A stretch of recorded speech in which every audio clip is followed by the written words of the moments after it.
also practice Cantonese throat singing. That was from my audition tape to play Tarzan. Oh, that's great. That's great. I sent that in, and they said it wasn't bad. Yeah. But, and then you said it was a Tarzan edition. They were like, "Oh, that's what that was supposed to be. My bad." Ooh. Well, the thing is then they asked me to come in for the physical, audition. And they saw that I was, like a big ball, and we're just like, "Oh, well, never mind. That answers our question. Can you get in shape like Chris Pratt?" Oh, absolutely not. You're like, okay, wait, but hear me out. And then you do the noise again, and they're like, you know what? We're actually going to pay someone to kill Brendan Fraser because you are now the perfect Tarzan. Oh, no, wait. He was George of the Jungle, right? Yeah, that was George of the Jungle. Yeah, same character. It's basically the same. It's effectively the same.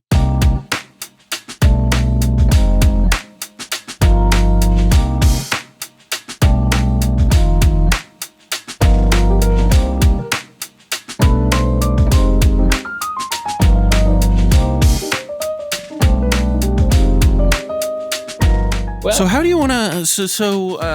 We don't have a guest this week. Yeah. So we can't pawn off the responsibility of how to intro the episode onto a guest, which is kind of a bummer. Okay, I got it. Ready? My kitten there, is named after Miri, Weatherlight duelist, and or Miri's Guile. Or I was gonna say, or isn't just Miri the Cursed? Is that the other one where she's a vampire? I think so. Yeah, the black one. But those are old commanders, and some would even say outdated commanders, which is much like our topic here on this episode. Hello, everybody. Welcome to the Mind Sculptors podcast. My name is Ian. I'm one of the co-hosts of this podcast, along with my co-host Callahan. And today we're talking about some outdated commanders, and it always just goes back to Shock Jock. The more I cheese it up, I feel like. Yup. But yeah, we're talking about outdated commanders today. Cool stuff. Yeah, I'm actually kind of excited about this because there's some commanders on here that I'm actually feel are probably fine. Yeah. And then there are some on here that I'm they're probably not, but I love them and I want them to work anyway. Yeah. You do have one of actually I guess we didn't add Mimeoplasm on here. So you do have one of my two favorite commanders of, I should build this and then build it and then don't ever take it to a tournament. And I'm happy to talk about that one in a minute. Yeah. I think I know which one you're talking about. Yeah. Pretty confidently. Okay. So, but other than that, before we get into that, just a reminder, if you're not already, subscribe to Patreon. And like and subscribe to this video. If you can't do that, just at least like and subscribe or leave a comment. It's free. It helps the channel. What can you do the whole thing that you do on your channel? What's the whole you have whole speech?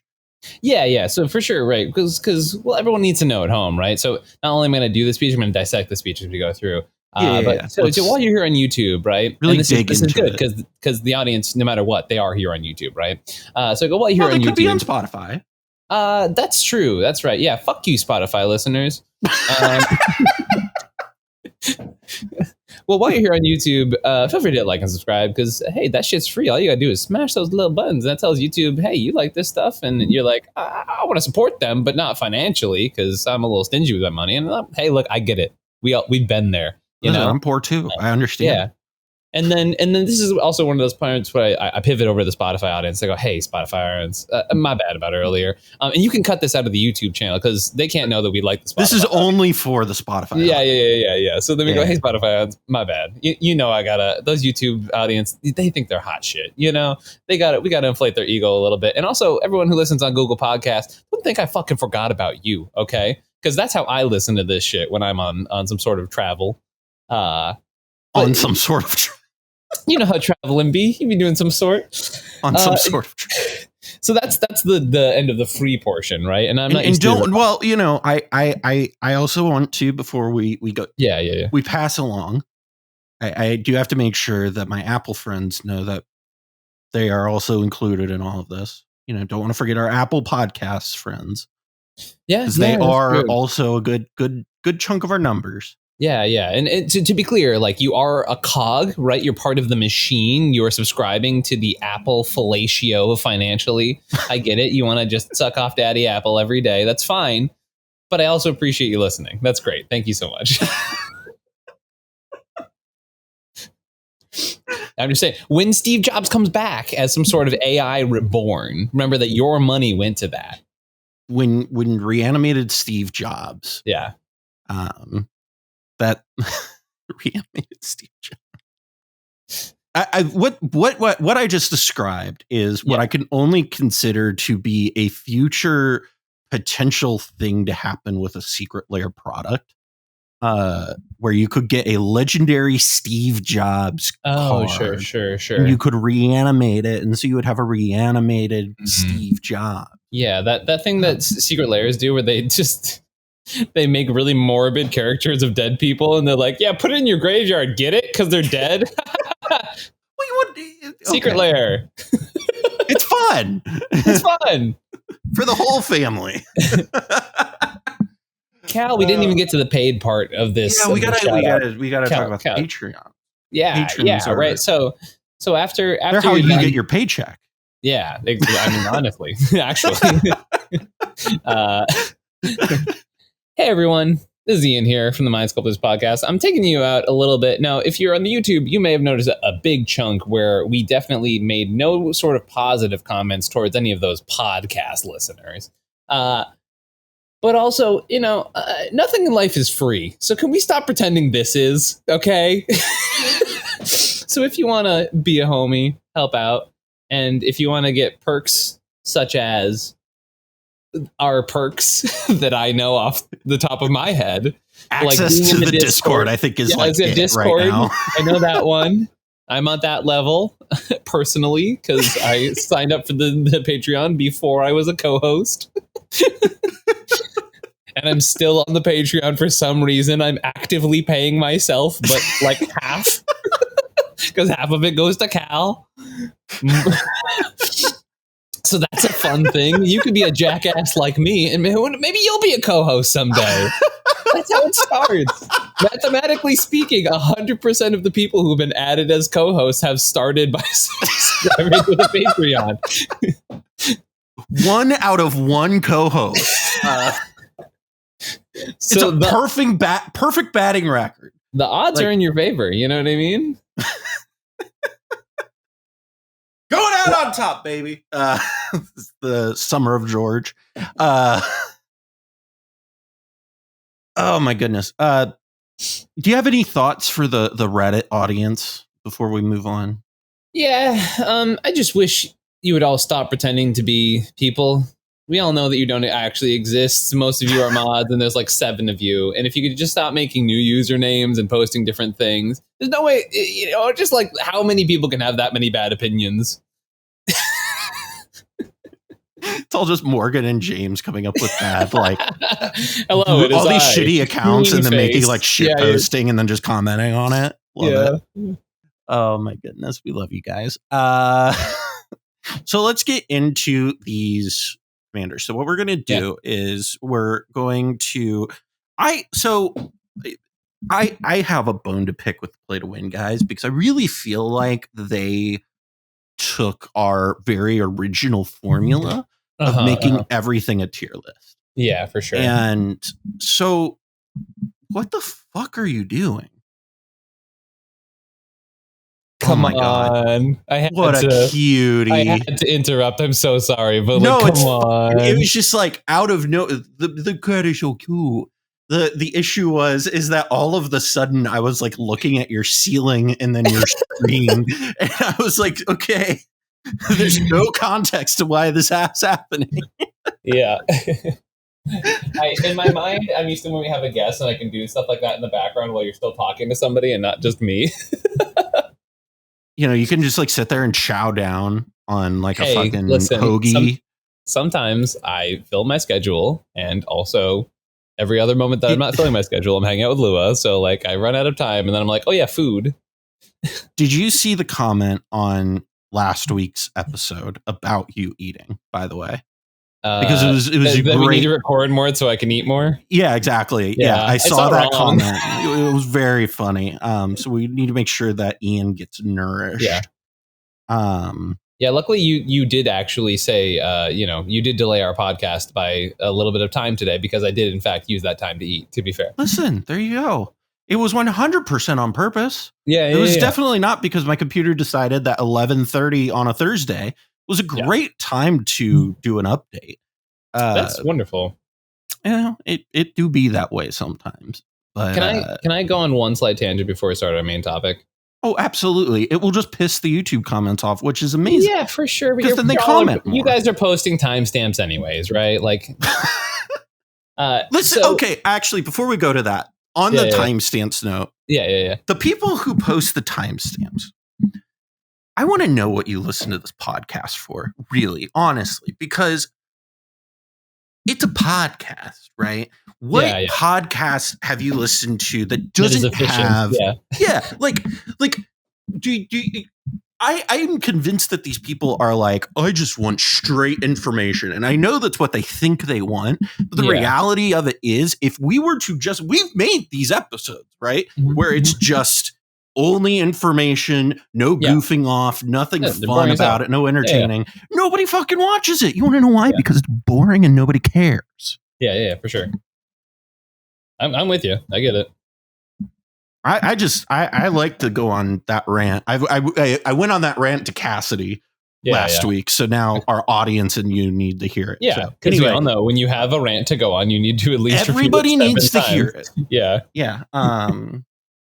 So anyway, you're going to your tangent. Oh yeah, so I've been trying to find a fun deck to play for Bonfire this weekend, which will be over by the time you hear this episode because we're in the. That is how time works as a content creator. You're constantly operating in multiple states of reality, as we've covered multiple times in the podcast. But so I'm going to play Shorikai this weekend, right? This is my nice Shorikai. This is my nice normal looking Shorikai. This is the second Shorikai I ordered because the first Shorikai I ordered came bent in the mail. Like bent in half, and I can't show you yet because this sort of spoils the ending of the story. The funny thing is for long time viewers, they might know this story podcast know this story. Yeah. But because there's those people out here who don't like that we reference things that we've done before on the podcast. Right. We need to make sure that we give them the proper context. So it came bent for like full, like not like a 75-degree thing, but at least like a 30-degree bend, And I said, well, it's already fucked up. So let me fuck it up more. So now here is the end product. And a lot of this was due to me taking a lighter to the edges of this Shorikai, but here it is. And you can see you can see the bend there right in the middle. You can see it's got sort of a destroyed Pringles looking thing. And the back really, I think, helps to illustrate a lot of the damage that's been done to it geometrically. The funny thing is that bend was not from you. The bend, right? The initial bend was not there, right?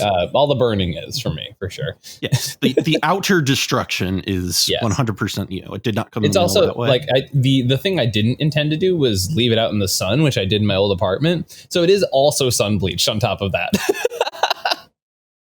That's fucking amazing. That's I'm excited to play that this weekend because I will be using this as my copy of my commander, and I'll be playing that as my firm. So if you really want to fuck with people and you want to really get inside people's heads, what you do is you need to get an eraser.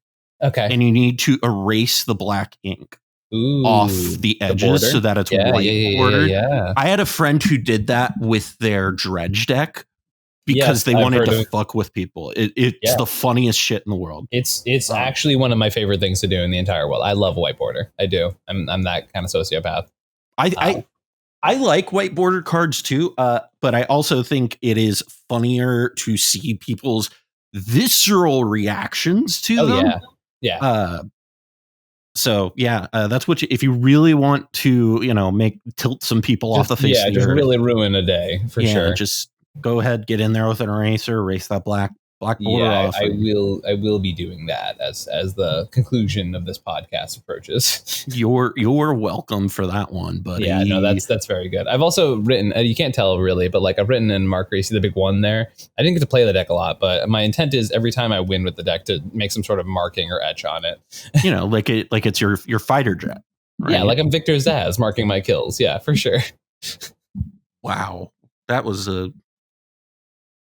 only dedicated Batman fans would really know that one, honestly. Or fans of the hit television show Gotham, which is how I found about the lovely Victor Zaz. I was about to give you cred for being a Batman fan, but now I have to kind of take it back. Yeah. That's even worse. Yeah. No, I'm like if you knew it from fan. Like Batman Begins, it's like, yeah, that kind of sucks, but like, okay. Yeah. If you only know it from fucking Gotham, doesn't even have Batman in it. Nah, I'm from Boston. I know it from Gotham. Do you know that? Yeah. Did you know that canonically Gotham City is in New Jersey? I did know that. I've had several discussions about the location of Gotham canonically. It is. I think it's very funny. I saw a TikTok about this. This will be the last thing before we actually get to the topic. I promise. Yeah. Sure. There was a TikTok I saw about this where if you follow the Panda Red on TikTok, very good follow, loves talking about like comic book stuff, Batman stuff, all that stuff, was talking about how he is convinced that the only proper way to do like characters like Harvey Dent or Jason Todd, like those people who were born and raised in Gotham, is with a heavy New Jersey accent. Okay. And it's like the only, because he's like, they're supposed to be from Jersey and they're supposed to be like the hometown heroes and they should have heavy Jersey accents. As someone who lives with somebody who's from Jersey, I would appreciate that quite a lot because having people in my life who are very, very, very much from New Jersey, it really does give a particular like type of sing to the accent. It very much has a like vibe to it, right? It's a vibe. Yeah. Oh yeah, it's a vibe. For sure. You wouldn't know anything about vibes being from Beantown, right? Yeah, no. ain't nothing about Beantown. Oh, speaking of Beantown, I knew this was going to go there. Last tangent, last one. Just found out my friend's on Survivor. Guy I went to college with next season. And he's got like the thickest Boston accent, which is what reminded me of this. Do we know how well he does? I don't know. No? He's in the next season. So not this coming one, the next one. Well, the thing that is the one that's coming. Oh, the biggest season of Survivor. They just announced it. Yeah. When are we going to do a Survivor cast? I feel like we need to do a watch. Yeah. Okay. So enough tangents. Anyhow, I thought you were going to talk about how Up the Beanstalk is like breaking Modern and other formats. Oh, no, I'm not from Boston anymore. So all things Bean are canonically in my past. Up the Beanstalk's already happened. So, okay, the first commander we're going to look here, we're going to rate them on. Here's what I'm going to do here. Our rating scale from unplayable now to playable is going to be on a scale of Rog Sai to Tivit at the top. Okay. I'm not doing this. I'm not engaging. I'm not. Oh man, any chance I get. So we'll do from 1 to 10 here. We can go through and do these. So let's take a look here. Oh, we're just doing a simple 1 to 10 scale. 1 being completely unplayable garbage. 10 being sleeve it up at your next cEDH tournament. Yes. Okay, love it. So we're gonna start off here with. We have to start with this. The namesake of the fucking channel, Jace Vryn's Prodigy. We're not the Vryn's Prodigy. I guess we're not the Vryn's. That is a patron tier, though. That's true. It is. Which you would know if you went over to patreon.com/the Mind Sculptors, because 15 to 20 minutes of raw vamping really makes you want to support this podcast. If you don't like the raw vamping, I honestly don't know what you're doing here. Yeah, I agree. So anyway, Jace Vryn's Prodigy, if you're unfamiliar with the card, it is a former $100 standard card that is from Magic Origins. It is a legendary human wizard that costs a generic and a blue. That's a 0/2 that has the ability tap. You draw a card, then discard a card. And if there are 5 or more cards in your graveyard, exile JVP, then return him to the battlefield transformed under his owner's control. I love using JVP's Christian name, JVP. JVP, yes. And so the back of JVP is Jace Telepath Unbound, which comes in with 5 loyalty, has an uptick that is a +1 of up to 1 target creature gets -2, -0 until your next turn. A -3 of you may cast target instant or sorcery card from your graveyard this turn. If this card would be put into your graveyard this turn, exile it instead. And then a -9 of you get an emblem with whenever you cast a spell, target opponent puts the top 5 cards of his or her library into her graveyard. So this is a deck that historically was JVP High Tide was where this was historic. Yes. What are your thoughts? Because I know, like, I feel like High Tide might be a little underexplored these days. And so, like, I don't know if, like, straight, like, this is a way to go with it or not, but I mean, I'm a little, like, soft, like, I'm a little, like, for me, it's a lot easier for me to be like, I really want to play this because I love this card. But I'm curious what you think on this and where you so here, I gotta look up a date really quick. Today's date or and date? No, a date of a Magic release set. Okay. What set are you looking for? The Ravnica Guilds of no, what was the third block called? War of the Spark? Yeah, but it was like the sets before that. So Ravnica Allegiance. Okay, yeah. So like Ravnica Allegiance, yeah. So by the time I got really into cEDH, that was Ravnica Allegiance 2019-ish time period, right? Or I guess so end of 2018, I'm like starting to get into the format. 2019, I'm like in it. You know what I mean? Right. By that time, High Tide felt unplayable. Yep. So it is now the year of our Lord 2023, and I don't know what has changed to make it feel any better. If I'm being frank. Yeah. I also don't disagree with you. Yes. But it's also one of the things of the way people, because this is one of the things that I thought was really interesting, like coming up with this list of looking at like old lists of these decks is what on God were we smoking? Because some of the card choices in these decks, I'm looking at them and I'm like, these are asinine. It's so slow. It doesn't do anything like at any particular order. And like, I'm looking at it and I'm like, there's got to be some way in 2023 that we can revisit those things, right? And it's like, maybe I'm not the person to figure that out. But. Right. I think you can make a better Jace than existed in the past, right? We have cards like Jewel Lotus and Mox Amber and stuff like that. They exist, right? I don't know that it makes the card or the archetype any better, you know? Right. I think my biggest critique of JVP as a commander is I honestly think that Emery might just be a better commander for like this style of that's deck. Rough. Yeah.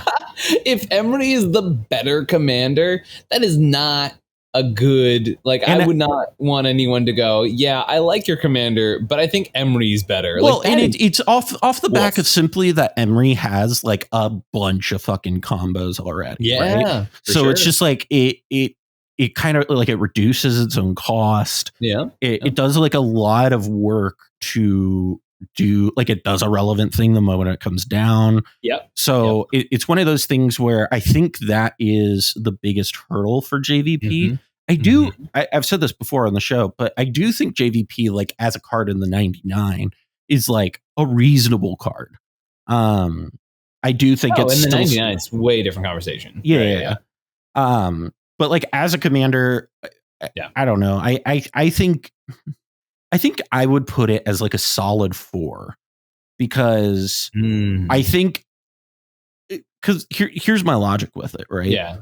Yeah. It's mono blue. It can only be so bad, right? I've heard that one before. Yeah, it's like everybody's lost to this mono blue deck. I mean, hell, Orvar for crying out loud, right? Like Orvar is one of those decks where it's like draft chaff deck and it still fucking wins games somehow because I think that, you know what I mean, like more to how inherently broken Orvar is as a card. But I sure, but like I what I'm getting at there is like the overall just card quality in blue is so much higher than every other color that you know. I think you could cheese it enough that you could make it work. I think there's a argument that High Tide could be played more, right? Like I think like especially in a lot of the blue black decks right now, like a lot of people are just like, wait, so if I don't have Oracle and Console, I don't win the game. And you're like, no, well there are other win cons, right?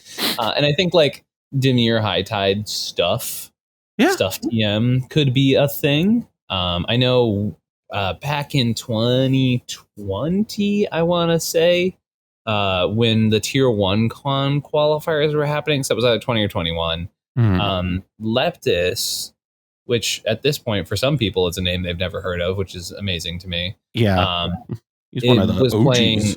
It was playing Timna Malcolm High Tide, which was like at the time we were all like, oh hey Boomer, that's pretty hot. Right? Like but you know, I don't think it's the worst thing in the world. And as I said, like there's definitely like a number of decks in the format right now who multiple of us have been like, okay, yeah, it's like really cool, but also how does it win, right? Yeah. And I think, you know, High Tide technically could be up there, right? I think like there are certain archetypes that might be able to benefit from a card like that. I remember us running Lier work for a hot minute too, right? Yeah.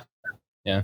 I think my biggest thing with it is I think that there are some like, because I think a lot of people like wrote off some of the like Tendrils wins and things like that.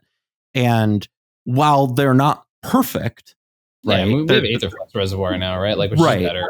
But I think like there are storm outlets where you know, like people have just kind of like Aetherflux. People wrote it off because it was like, deflecting swap. And it's like, okay, but I've sat in multiple like top 16 pods now that just don't have red at the table. Like you're not going to see, just like deflecting SWAT always. It is a thing to be. I've never actually even really heard of that as a counter argument. So that's really interesting to me. Every time I bring up Aetherflux, I hear it. Like, you got to worry about deflecting SWAT. And I'm just like, I really don't think you do. At what point are you at the life total where you have enough storm to Aetherflux somebody and then you're worried about a single piece of interaction? Yeah. Am I crazy? You know what I mean? No, you're not crazy. I also share that sentiment. I don't know. It's dumb as hell. It's whatever. But JVP. for a long time, I've been a long proponent of people underestimate Aetherflux Reservoir, and that's kind of a stance I take a lot.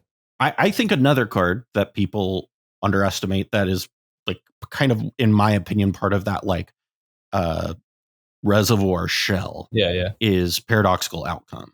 So I don't think people realize how many cards that fucking draws. Like it draws an absurd number of cards. Yeah, I played in a lot of my Rograk decks just because it like sometimes it's just 4 mana draw 6 and it's a speed. I'm like, okay. Yeah, I mean it can be an ad nauseum like in and of itself. So it's like very good card. So where are you gonna where are you gonna rate JVP? I don't know, man. It's like a 2 or a 3 for me. I could feel being honest. I could feel you giving that too. I really could feel that I think I'll be generous and give it a 3. It's not an archetype I've ever liked, to be honest. It like loses to everything Adnaz loses to, but like way more likely to also fizzle. Yeah. And I don't know. That's kind of where I'm at with it. It's like I love the idea of it, right? It's cool. It's clean, 2 mana, nice guardianships online right away. Mox Amber's online right away. That part's awesome, but like, you know. Oh my gosh, Miri. Such a cutie. Yeah, she's well, let's look at the other mono-colored commander that we've got here, which is Daretti Scrap Savant. This card is old. This came out originally in, where is it? Commander 2014. Yeah, like that was around the time I started playing. 2014 was, or no, 2013 was the year I started playing Magic. So this was the year. So I was starting to get into Commander. Mm-hmm. This Commander deck was the one that had just come out a couple months ago, and then the 2-color one had come out later that year. So like, that's around the time I started playing. Yeah. So for those who are unfamiliar, Daretti can be your commander. It is a planeswalker that costs 3 generic and a red with 3 loyalty. Has a +2 that is discard up to 2 cards, then draw that many cards. A -2 that is sacrifice an artifact. If you do, return target artifact card from your graveyard to the battlefield.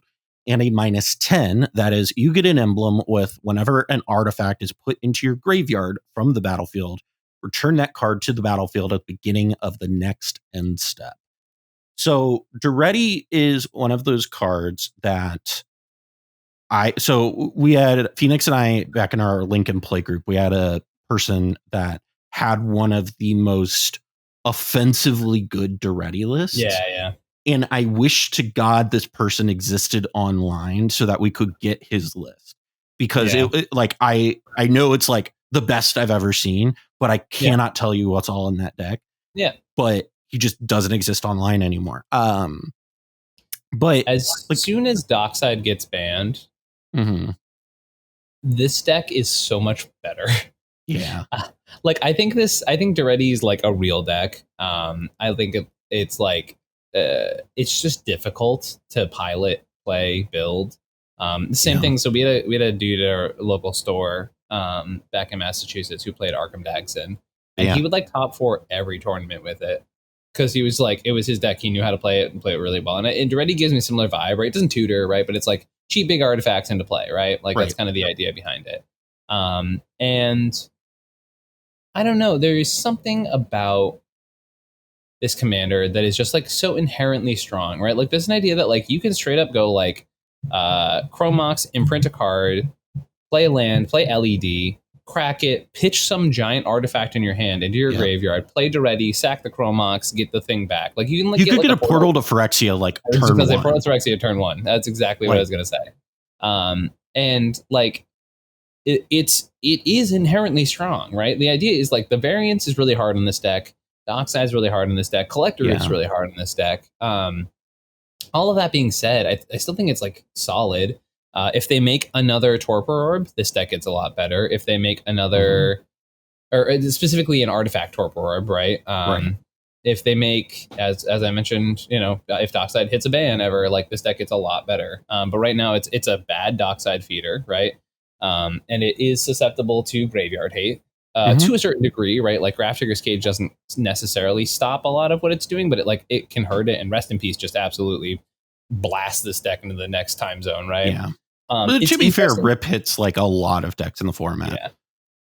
Yeah. It's really interesting because it's like it's usually a stacks deck, but like there's also a way to play it as an Underworld Breach deck too, which is really cool. Yeah. Because like you can just play like grinding station lines and stuff like that. All in all, like I like the archetype a lot. It's one that I think about maybe once a month.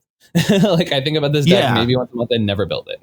It's like that. Daretti is kind of one of those decks that it reminds me of, I don't know if you've seen this trend going around on TikTok or on Twitter yet, but it's the girlfriends ask your partners, ask your boyfriends how often they think about the Roman Empire. Oh, yeah. And I had to sit there and stare my wife in the face and go, well, at least once a week, if not more. Yeah. See, okay, so Luba hit me with that one, and I was like, honestly, like never, like literally never for that one specifically. And her response was, well, you're gay, you don't count. So, I'm feeling a little more validated in this moment. I am too, but the issue is that I'm like cursed. You play Crusader Kings, right? Yeah, I'm cursed with like playing Crusader Kings and then also being like a giant history buff. So it's just like, I literally will just be like driving and like, oh man, it's really interesting. Like that this because of the Roman Empire and blah, blah, blah. And it's just like, wow, it just out of fucking nowhere.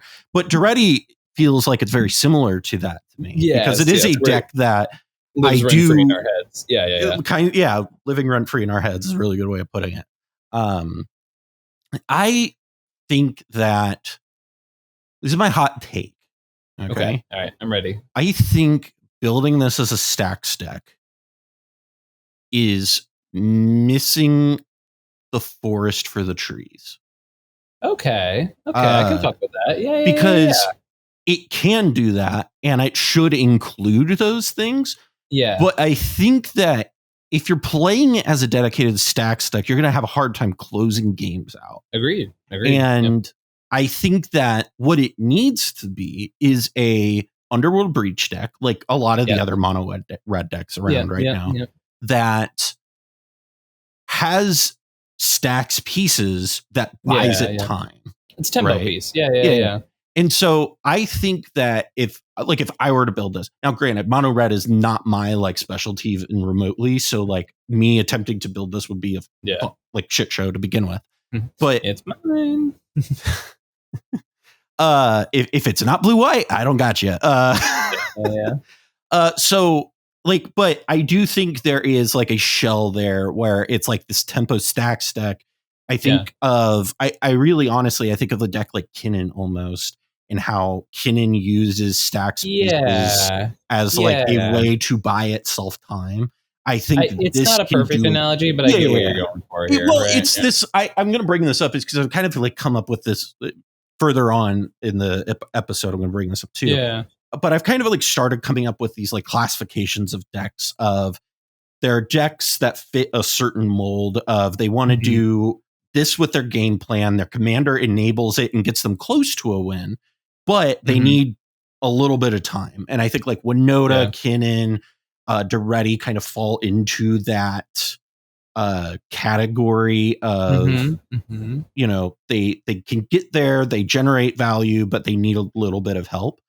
And I think Kinnan obviously has the advantage of generating mana and then also, you know, having blue, which is a huge advantage. But I do think like Daretti, if you were to build it in that more proactive way, I think could probably be a thing. I think it could probably be the best mono red deck, if I'm being honest. Because I think it has. I don't think enough people are willing to admit that -2 is bananas. Oh, it's busted. Yeah, like it will win you games. Yeah, for sure. So I think that Daretti is very much a deck that people should pursue. My like rating, I'm gonna give it on you should play this, you should try this, is I'm gonna give it an 8. Because I think this is a deck that is viable. I'm just not the person to build it. Yeah. Because it's like I can see it. I know like exactly what you would need to go into building it, but I'm not the mono red guy. I'm the Azorius control guy. So for sure. You know, I stay in your lane, Cal. Right. So what are your thoughts? Where would you rank it? I'm thinking like a 7.5, right? That perfect 3/4 ratio, right? So for me, it's like, you know, when I think of something as a perfect 5 in this, right? This demographic of how we're judging things, that perfect 5 is like, you could bring this to a tournament. I would not be upset at you for playing it. I'd probably be like, that's a little weird, but sure. Right. And that's exactly it, right? Like, that's a little outdated, or that's a little weird, but all right, fine, whatever. With this one, I'm like, okay, yeah, like let's make it. Let's throw some peppers in here and put a little sauce on it, spice it up a little bit, right? Like cook us up something nice. I think the deck's like, I think you're right. Like I think there's a lot. I've always felt like this deck is underexplored, and it's one of those 100%. Decks that like I have so many Moxfield lists that I'm like, this is difficult to build. I don't have the time for this right now, but I think there's something here. And I think this is definitely one of those decks. And I think you bring up a good point about like tempo artifacts being like the way to maybe like close out some games. And, you know, I think it's another one of those decks that like runs into the Craterhoof problem, right? Which is like people are afraid to play Craterhoof Behemoth because it's a casual card, right? Right. And I think this in the same way is like, I feel like sometimes like a big artifact like a Blightsteel Colossus is not like it's not a crazy way to end a game with a deck like this, right? Like if your opponents are locked out with a Godpharaoh statue, sometimes you just put 11, 11 power worth of trample infect onto the battlefield and say, like, deal with it. I don't think you can. Yep. So that's my hot take with it too. I think it's like, I think it's worth messing around with, see what happens. If anyone wants to go deep on a build like this with me, I'm super down because I love this type of deck. I love mono red. I've yet to find a mono red deck in this format that I want to call my own. Yep. I have had Magda sleeved up for since the MLC, but it doesn't mean that it's like a deck that I am super high on just because people never let me have dwarves, right? But I like playing Godo a lot, but that's also just because Godo is exactly Godo is the least mono red deck in my opinion. I think it's very red. Are you kidding me? Just full accelerator magic? That's the most red shit in the entire world. But it feels like thematically it should have white because of how it interacts with the equipment and things like that. Yeah. So it feels very much. I see what you're saying. It feels very much like it's an equipment deck where, okay, if I can't go for the win right here, I just kind of pivot and do this thing, right? And so that is very much a thing I enjoy doing. So it's definitely my type of bullshit. But anyhow, that is Daretti. So an 8, I think I said, and then you give it 7.5? Full 3/4. Yep. Dylan and Cam, we're coming for you.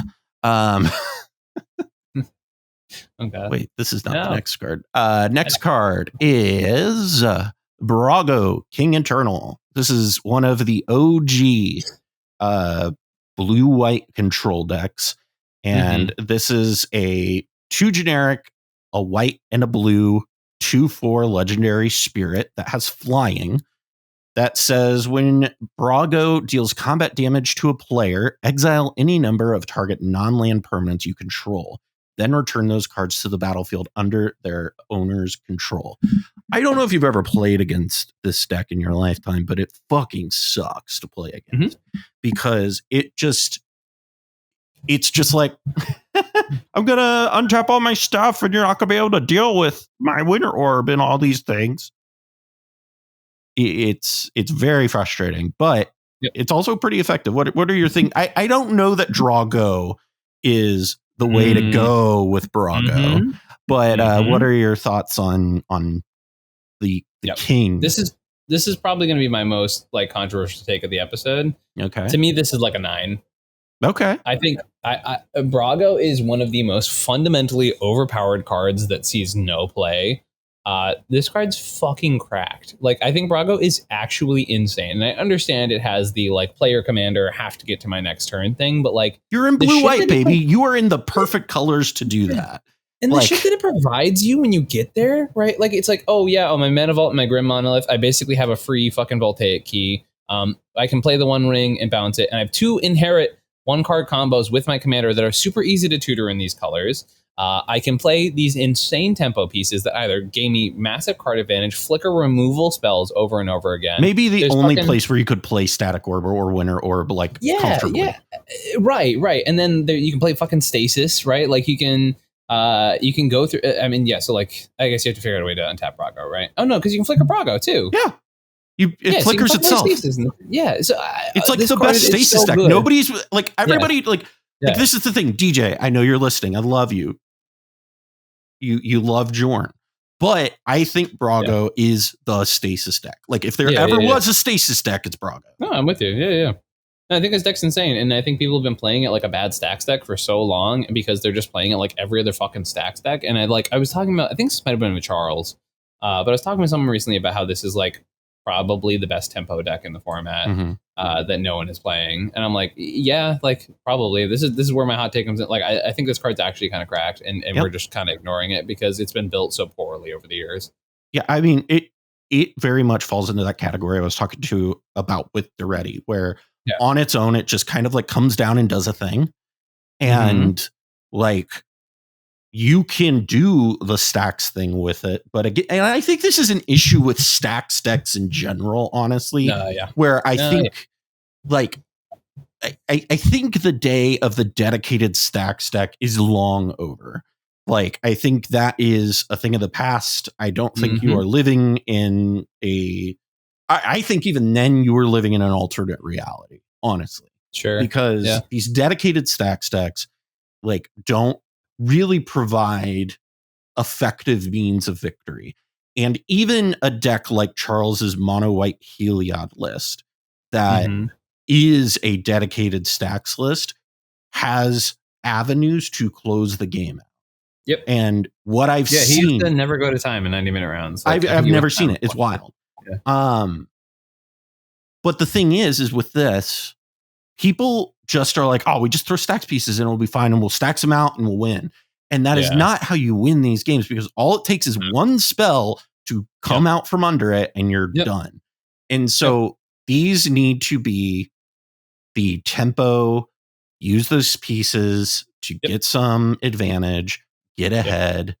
This is another deck that I think that you could probably play something like fucking Portal to Phyrexia in, and it would be bananas. Because imagine flickering Portal Phyrexia with this. It's crazy, right? Yeah. Like, you're gonna win that game. Yeah, I don't know that I don't know if I go that far to say it's a Portal Phyrexia deck, but like it might not be, because that's an end game for sure. Like right, like that is a way to end games. No, I mean the card's insane, right? Like I just genuinely think it's so underplayed, so underexplored. And if you don't understand why, maybe try just fucking around with it for a bit, see what happens. Yeah, and don't build it like every other stacks deck you've seen.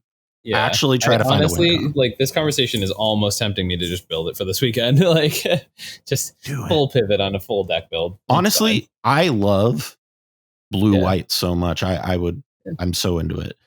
It's also funny, like it's like the best Thassa's Oracle deck, right? Because you just play Thassa's Oracle like at some point randomly, right? And then you're just like, okay, now let me go through my whole deck with my infinite flickers, and then it's like I'm gonna keep, scrying basically with Oracle until I find the one thing I want to draw. I draw that, and then I'll like get all my permanents and Oracle in. Yep. Like, okay, cool. It's quite good. I've lost to it many a time. Next, so what you gave it a 9. I don't think I gave it a rating. I think I'm also going to give it a 9. I think it's very, very good. I think it might be one of the best blue-white. This is where we get the title of Stacks Pushing Podcast.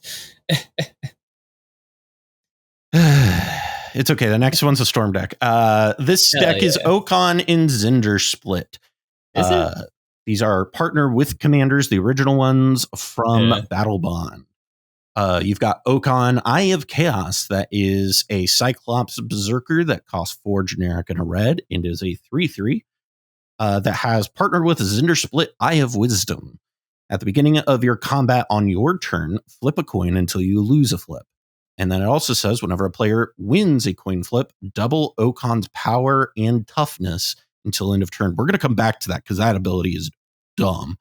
The next one part of that partner pairing is Zndrsplt, Eye of Wisdom. It is at the beginning of combat on your turn, flip a coin until you lose a flip. Whenever a player wins a coin flip, draw a card. This trigger, guys, this triggers when people win their mana crypt rolls, right? Like this card actually draws an insane number of cards. Hey, do you have a card with Sakashima in your meta and you're feeling like you really want to counter your friend's metagame? Well, do I have a deck for you?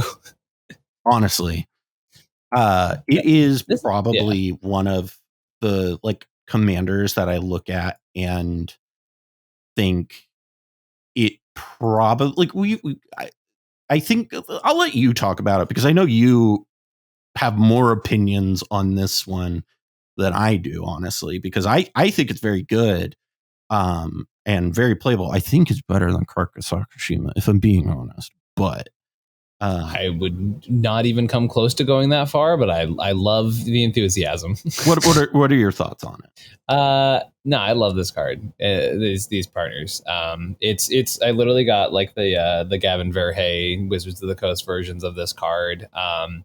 And Zndrsplt's just a great card advantage engine, right? Like one of the things, it's like if you're playing cEDH, you need combo outlets and you need card advantage. And Zndrsplt is both, right? The combo with Frenetic are free.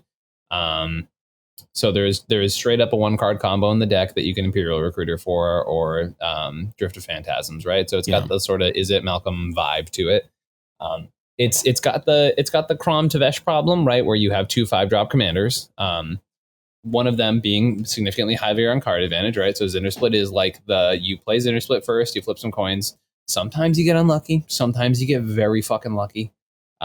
If your opponents are like always playing to your maximum potential, then it really sucks because they're, not taking variance into account, right? So if they're like, oh, well, you could win 4 flips in a row. It's like, sure, I could.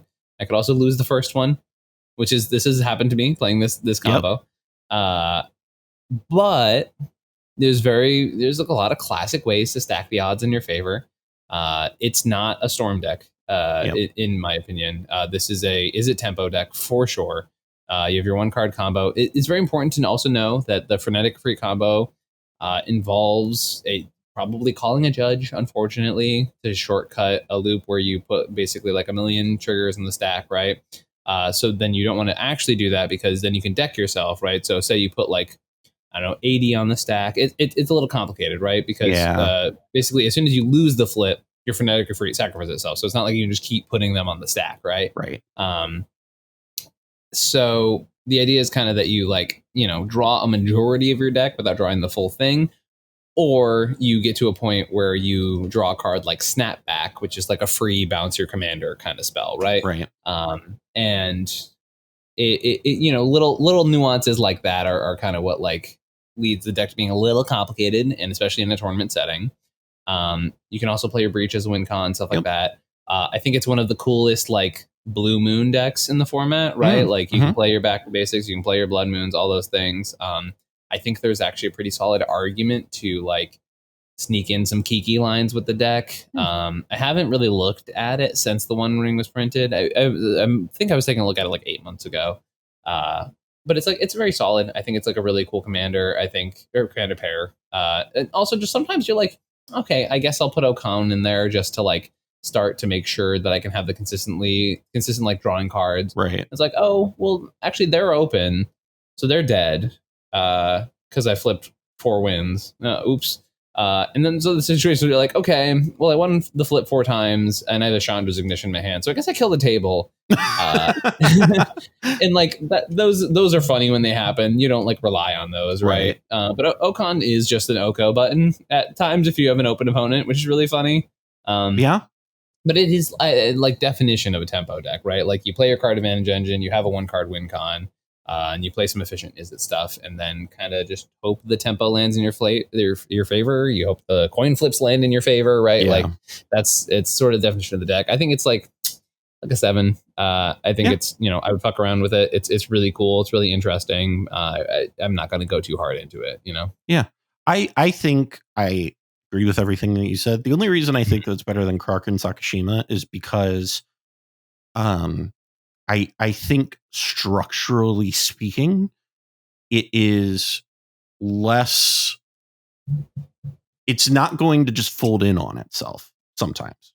Right. Okay. Which is one of the things that I've noticed with Kark Sakashima is, if you kill the commander at the right time, you're like, okay, and the deck is dead. Yeah, the deck just kind of folds in on itself, where this deck does need its commander to win the game because it's part of the combo. But ultimately, you can just kind of sit there and be like, all right, well, I have a bunch of interaction spells and stuff like the this. The deck doesn't lose to a Drannith Magistrate, right? Like that's the kind of the point, right? And I also think that, and I can't stress this enough, I think that one of the things that people kind of forget with Kark and Sakashima is there's a lot of times Kark is down by itself without any other piece, and it's just an active stacks piece against yourself.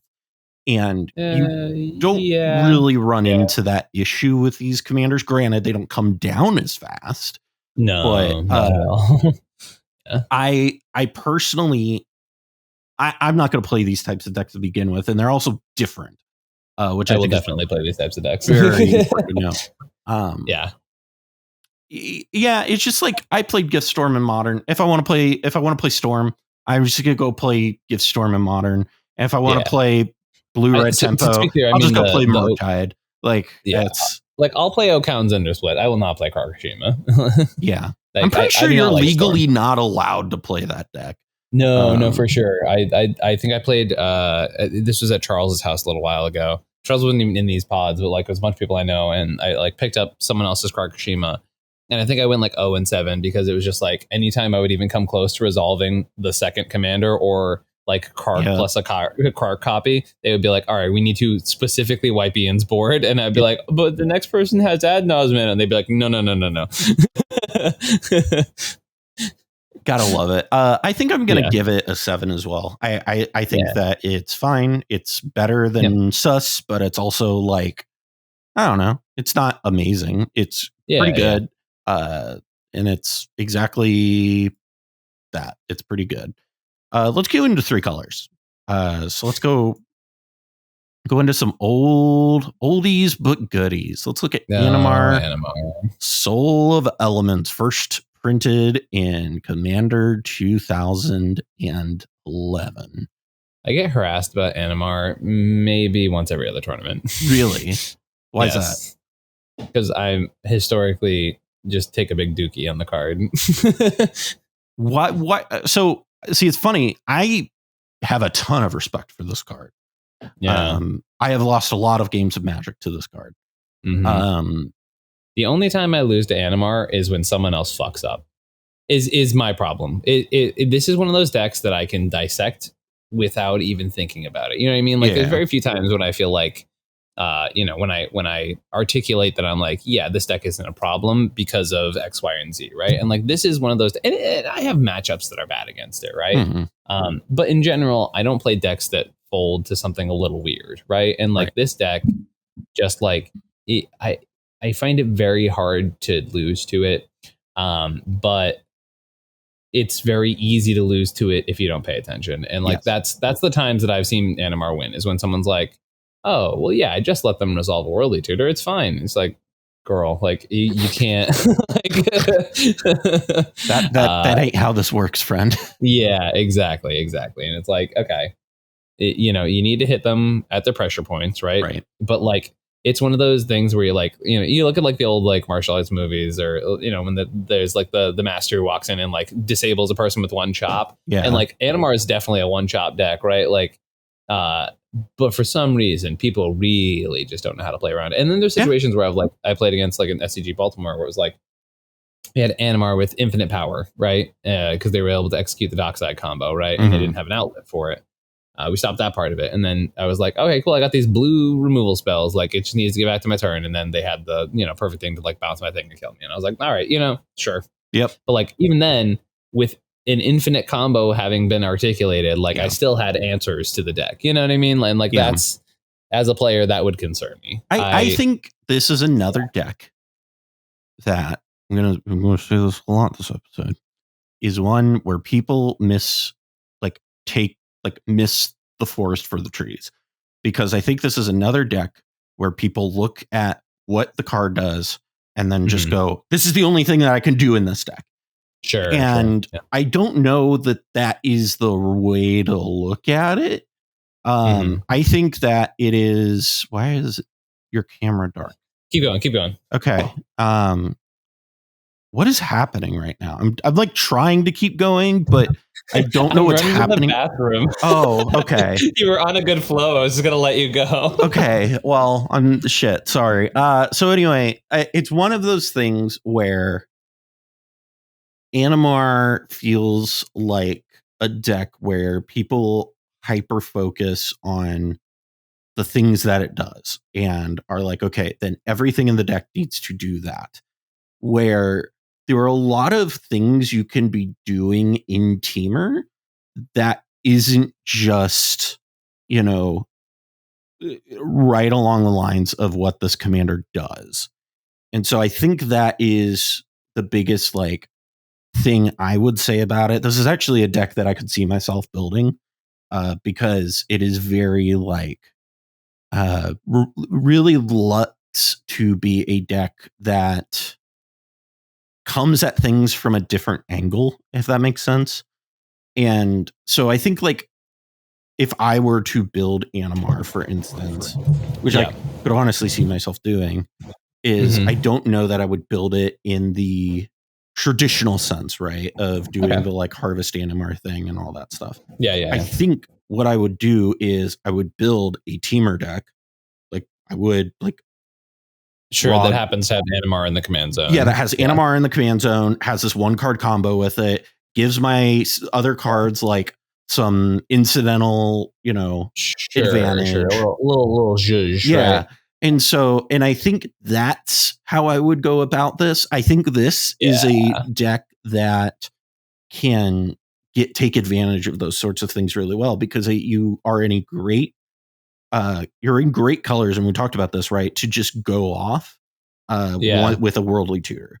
And I think that if you were to build this to be a good teamer deck that has this 1-card combo with your commander and also the other good teamer stuff, that I think this is probably acceptable. But I don't know that the harvest, like, this is one of the things that I said that I felt about this card is, as I look at it and I'm just like, okay, is the harvest lines really that good? Like, are they really worth playing? I don't think so. And like, yeah, it's definitely interesting, right? Like it is a line that opens you up to the thing you're trying not to be interrupted by, right? And then I don't know, it's weird. It is very strange. Yeah. But like I don't hate the deck by any means. I think like it's powerful, right? It's hard to argue with that. It's just like and all due respect to the people who play the deck a good amount, there have been innovations and things like that on the archetype as it's gotten older, right? Like they're actually playing interaction now, which is a fun new thing they're trying. And they're taking some of the lessons from Kinnan and shit like that. They're playing Consecrated Sphinx. It's just like don't like fuck with me. I have a Consecrated Sphinx. You know what I mean? Like, and this is kind of what I'm getting at with that, is where it feels like it can do that, but I think you can even, because like I've seen lists where it's just like it tries to play too many big creatures, I feel like. And I think at a point you need to just be like, okay, I think we might have overextended. And that's very valid. Yeah. Like I think that building a compact deck that maybe doesn't pull the full amount out of Animar may feel sad, but this is the next classification of like decks that I look at and kind of are evaluating them and thinking about them. And it's these decks where it's one half of a combo that's in your command zone. And I think those decks right now are incredibly well positioned. A+B, baby. Like, A+B. Like there's a reason Najeela is one of the best decks. There's a reason Tivit is one of the best decks. All of those decks that just have half of your combo in the command zone and can do other stuff. I mean, what multi-dimensional A+B, I should say. And I think that's why I like Animar, is because you're in teamer, baby. Just you have this A+B, and then you also have Underworld Breach lines. So it feels that's why I was popping off about Brago earlier, right? Same shit, right? It's like you got literally 2 combo pieces in the deck that are super easy to tutor. It's why Heliod is like a digestible mono white deck, right? Like you got literal cards that are just like boop, win the game, ha ha ha ha, right? Like fuck off, like it's so good, right? Like it's one of those things that people, I just think like all the time gets underspoken about, underexplored. Yeah. And this is also another deck that I think gets to take advantage of Agatha's Soul Cauldron in a really gross way. Because Animar just passively gets counters, and you can also make it bigger. So like I actually think that is something. There's something there for sure. Yeah, like it's one of those things where it's like, oh, you popped your Ranger Captain. That's fun. Thank you. Yeah. And my Animar's just is that now. Wow, weird. Yeah. Man, it would suck to pop this right now. I guess it'll be fine. I only have infinite mana. I think that's a thing that this deck can do, and it can absolutely pull that up. Yeah, no, I could definitely fuck around with that. I think like that is an underexplored angle, and obviously it's brand new tech, right? So who's to say what's actually going to like come out of that? But I would not be surprised if Animar has been suffering the Gitrog syndrome, right? Which is like people have been staring at the same deck so long they don't know how to build anything else. Yeah, I totally understand. Next card we're going to take a look at Well, before we do that, what's your rating for this? I'll 6 Animar, right? Like, okay. I don't think like I see it at the table. I'm like, all right, it's Animar, fuck it, right? Like, it's not. With some of the decks that I'm rating towards the 7s and the 8s, those are lists that I'm like, yeah, work on this, bring it to a thing. I'm excited to see what you bring, right? With this one, I'm like, yeah, you could probably work on it. You might figure out something new. Or it could be the same old pile of garbage that I've been staring at for 2.5 years, right? And like, that's just, once again, this is a personal bias because people have been trying to pitch me on Animar for a really long time, and it never impresses me. Yeah, I on the other hand, I'm going to give it an 8. I mean, I've been talking about this for a while. I really like where Teamer's at right now. So you have said those exact words. Yeah. Yes, that is very true. So I've been wanting to build a Teamer deck for a little bit. Because it's a little bit different from what I usually play, but it's not like so out there from what I usually play. And I think this, like the Dargo Thrasios type decks, I think they're incredibly well positioned. And I think this is a deck that gets to just take advantage of the fact that you have half of a 2-card combo in your command zone. And I think those decks are really well positioned right now. I know Sam Black's been working on Rog Thrasios, right? So like there's definitely like shit in the space that is really interesting. Now moving over to the next one. We've got Jeleva, Nephalia's Scourge. This is also an oldie, and it's only been printed once, which is bananas to me when you think about it. This was only printed in Commander 2013. That's it. Oh, no shit, really? Yeah, it's only been printed. Look at this. It's the only other printing of it is the oversized one that came with the... I gotta say, these are my favorite commanders to brew. Yeah. Right? Specifically because they have the oversized cards. Yeah. And it is so fucking funny to me to be able to just like, oh yeah, I'll cast my commander and then drop one of those, and it takes up like a good majority of your board, but it feels like the biggest BM in the game, and it's just like, oh, it's so good. I used to have one floating around somewhere. I don't know what happened to it, but I used to have an oversized one. Godo was my drunk deck for a really long time, and it was really funny to be like, I'm gonna cast Godo, and then just like half my board is a giant ass Godo. Your hammer is like very, very, very small. Exactly. So Jeleva, Nephalia's Scourge is a 1/3 vampire wizard that costs a generic, a blue, a black, and a red that has flying. And it says, when Jeleva, Nephalia's Scourge enters the battlefield, each player exiles the top X cards of his or her library, where X is the amount of mana spent to cast Jeleva. And it says the second ability is whenever Jeleva attacks, you may cast an instant sorcery card exiled with it without paying its mana cost. So one of the things that this is kind of going back to that like classification thing is this is very much in the, and I'm going to talk about this a little bit more with one of the other commanders we're talking about here, is it's the very specifically 4 mana or three color 4 mana commanders that come down and do a thing, and then also have other advantage. Right. And I think those are, one, pretty underexplored. I think the way Jeleva was previously built was pretty uninspired and pretty boring. And also of the times, right? Like, I think of the times, right? And this isn't a shot at Scoots. This is a shot at Kai. This is a shot at anybody who's ever built this deck. All I'm saying with this is that when you look at it now through the lenses of 2023, you look at it and you go, okay, well, I think there were some deck building principles here that we're still kind of learning. And I think Jeleva is very much this is, it's another one of those like, oh, Kitten is just stupid with this, right? Well, I guess Kitten doesn't do it because the ETB doesn't really work with that. So I guess I take that back. But it does have like a lot of that passive value. What are your thoughts on it overall? This card's cracked, I think. So my general Jeleva impressions, right? It's a dockside outlet, right? It's a weird one, but it's still a dockside outlet, right?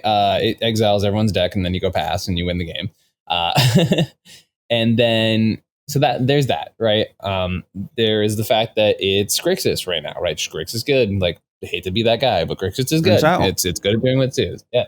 I heard about there's actually one, apparently someone played this at Baltimore, or not Baltimore, Columbus, at the SCG, and was playing like the old like Dream Halls shit with it. And I'm like, ooh, that's pretty spicy. I don't know if it's good, but it's pretty spicy.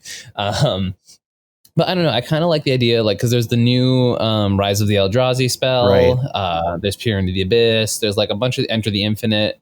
You know, there's a bunch of like spells that I would categorize as silly, but also stupid in a good way. Like just the insanely powerful spells, right? So like you can play this deck as like hashtag Grixis core, right? Right. Take out the Adnaz because you're not suicidal.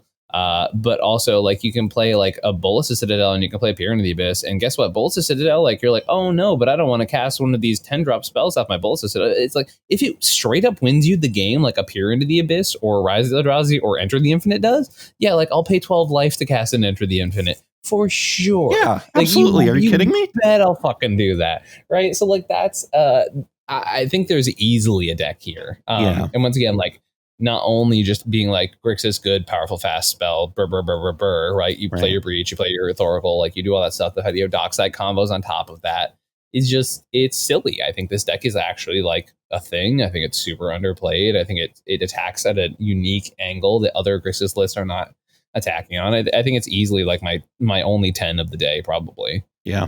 I mean, it's kind of the thing where we talk about Rogsai. We've said it's like the best turbo ad nos commander, and then we talk about what is it, Dahada, and how it's like a really good Dahada's a really good breach commander.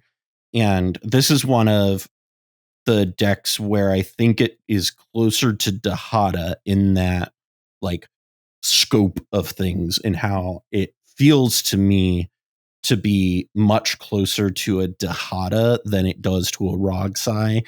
And so if I were going to build it in one of those ways, I would be building it much more closer to Dahada. However, again, like you said, I don't know that, you know, Ad Nauseam is a card that I am inclined to play in this deck. I think that there are some Grixis decks that really need to be fine with not playing Ad Nauseam, but, you know, all of that stuff kind of is a conversation all unto itself. But with Jeleva, I think it's very well positioned right now. I think that it's got some of the, you know, best ways of doing it. I think the only downside with Jeleva is that you can only cast instant or sorceries off the exiled part does open you up to the, oh shoot, I exiled a win con thing. And that does suck. I think, well, part of the conversation though was like the redundancy of win cons, right? We talked about Dockside lines, Thoracle lines, like Breach lines, right? So like, I think you have to play that many if you're going to play the deck, because you want to be able to like have that layering. And I'm a sucker for that type of win con anyways, right? Sure. So, I think that's just a necessary evil at that point in the list, you know? So you give it a 10. I give it probably, I think I give it a 9. Just because I do think that it's a little unintuitive to build is the only reason. Sure. Yeah. And so like, I think building it is a harder prospect than I think a lot of people are going to think it is. And so there's a lot of things about it that is not, it kind of goes against the way you would think to build a deck like this initially. I do also like the fact that it's unlike Xur, right? Where like I feel like Xur is one of those decks that like putting a Lightning Greaves in Xur encourages you to like play it, attack with it, but then usually you don't have enough mana to cast Born or Shimmermere or Liberator or whatever the fuck you're doing, right? Whereas with this deck, I feel like playing a Lightning Greaves in this deck to just be like Jeleva, haste, protection, attack is like actually pretty good. Like there's a chance you just straight up win from your first attack with this commander. There's also a chance you with Horde, right? Or you hit like a wheel. And like that part sucks, right? But I don't know. I think this deck just has a lot of potential, and it's sort of relegated to the quote boomer shit category, and it's definitely not that, right? Like, you know. Are we still a bad sex pushing podcast after talking about this? It did sound like, and I would like you to just clarify your statement, because it did sound like you said a bad sex pushing podcast, which is a bad stacks pushing. No, we're a good sex pushing podcast. We know how you feel. We know how to fuck, baby. Jesus Christ. That's getting clipped by somebody. That's gonna end up on somewhere. Let's go to our next card. Let's look at Sidisi Brood Tyrant. This is one of my favorite cards in Magic. It for sure is. Sidisi Brood Tyrant is a 3/3 Naga Shaman that costs a generic and black, green, blue, and it says whenever Sidisi enters the battlefield or attacks, mill 3 cards. Whenever one or more creature cards are put into your graveyard from your library, create a 2/2 black zombie creature token. This is, in my opinion... So, okay, I know you're laughing, but I have thought about this like a lot, like when we kind of decided... I hear about it well, no. When we said we were going to do this episode, and because I talked about the like deck specifications, and a lot of it was built off of my like thoughts originally on this, and I kind of extrapolated that into other decks. And where I kind of look at this is I think it's very similar to Tivit. I think it's very similar to Atraxa in that it comes down, does a thing, gives you passive value, and also is a win con. And I see you looking at me weird, but like, I would not compare the 1 or 2 zombies you get to the several draws you get from either of the commanders you have compared it to. Well, okay, it is of those 3. Like, I'm not saying it is those, and it is, but it's very similar in that it is like that genre of card. Is kind of what I mean by that, and so like this is one of the decks that I think is probably one of the better mid-range commanders that you could build. Because so I know I've talked about this before, but this is a deck that actively wants to play Gitrog in the 99, like actively, because if you get a Gitrog and a Sidisi out at the same time, I don't know that you're losing that game. I have not lost many games that I've had both of them out at the same time, because it generates a lot of value and it draws a lot of cards and it does a lot of stuff. But the other thing that I think a lot of people forget about this is that this deck just kind of enables the old school like Hermit Druid type of deck. It enables the sort of like the what's the card? The sacrifice 3 creatures and Dread Return deck. Like, it's very much that type of, you mill your library, you do this thing, and you have this infinite outlet in the command zone to enable that also can give you some passive value to fuel the things that you're kind of wanting to do anyway. And I think that is a good place to be in the world of Commander these days. Look, I like Lightning Druid as much as the next guy, but like, I don't know. I don't think it's that though. Like, I don't think it's that. Like, I think it is a deck that does have that in the deck, but it's not dedicated to that. And I think it's very much the reason I compared it to Tivit and Atraxa is because I think the way, if I were to build this, is I would build it very similarly in how it would go about its game plan and approaching the way it wins the game. And so I think that, like, if you were to go in and build this deck, it's not a windmill slam my commander deck. We've talked about this with Tivit before, right? Well, this is not a commander I think I would ever feel safe windmill slamming, for sure. But I mean, this is something we've talked about with Tivit before on the podcast. We talked about this last week, where one of the misconceptions about Tivit is that the best way to play Tivit and the best way to win with Tivit is to get it out as fast as possible. In reality, it's you look for your window. And this is a deck that I view, in my mind, is it has a lot of graveyard synergy.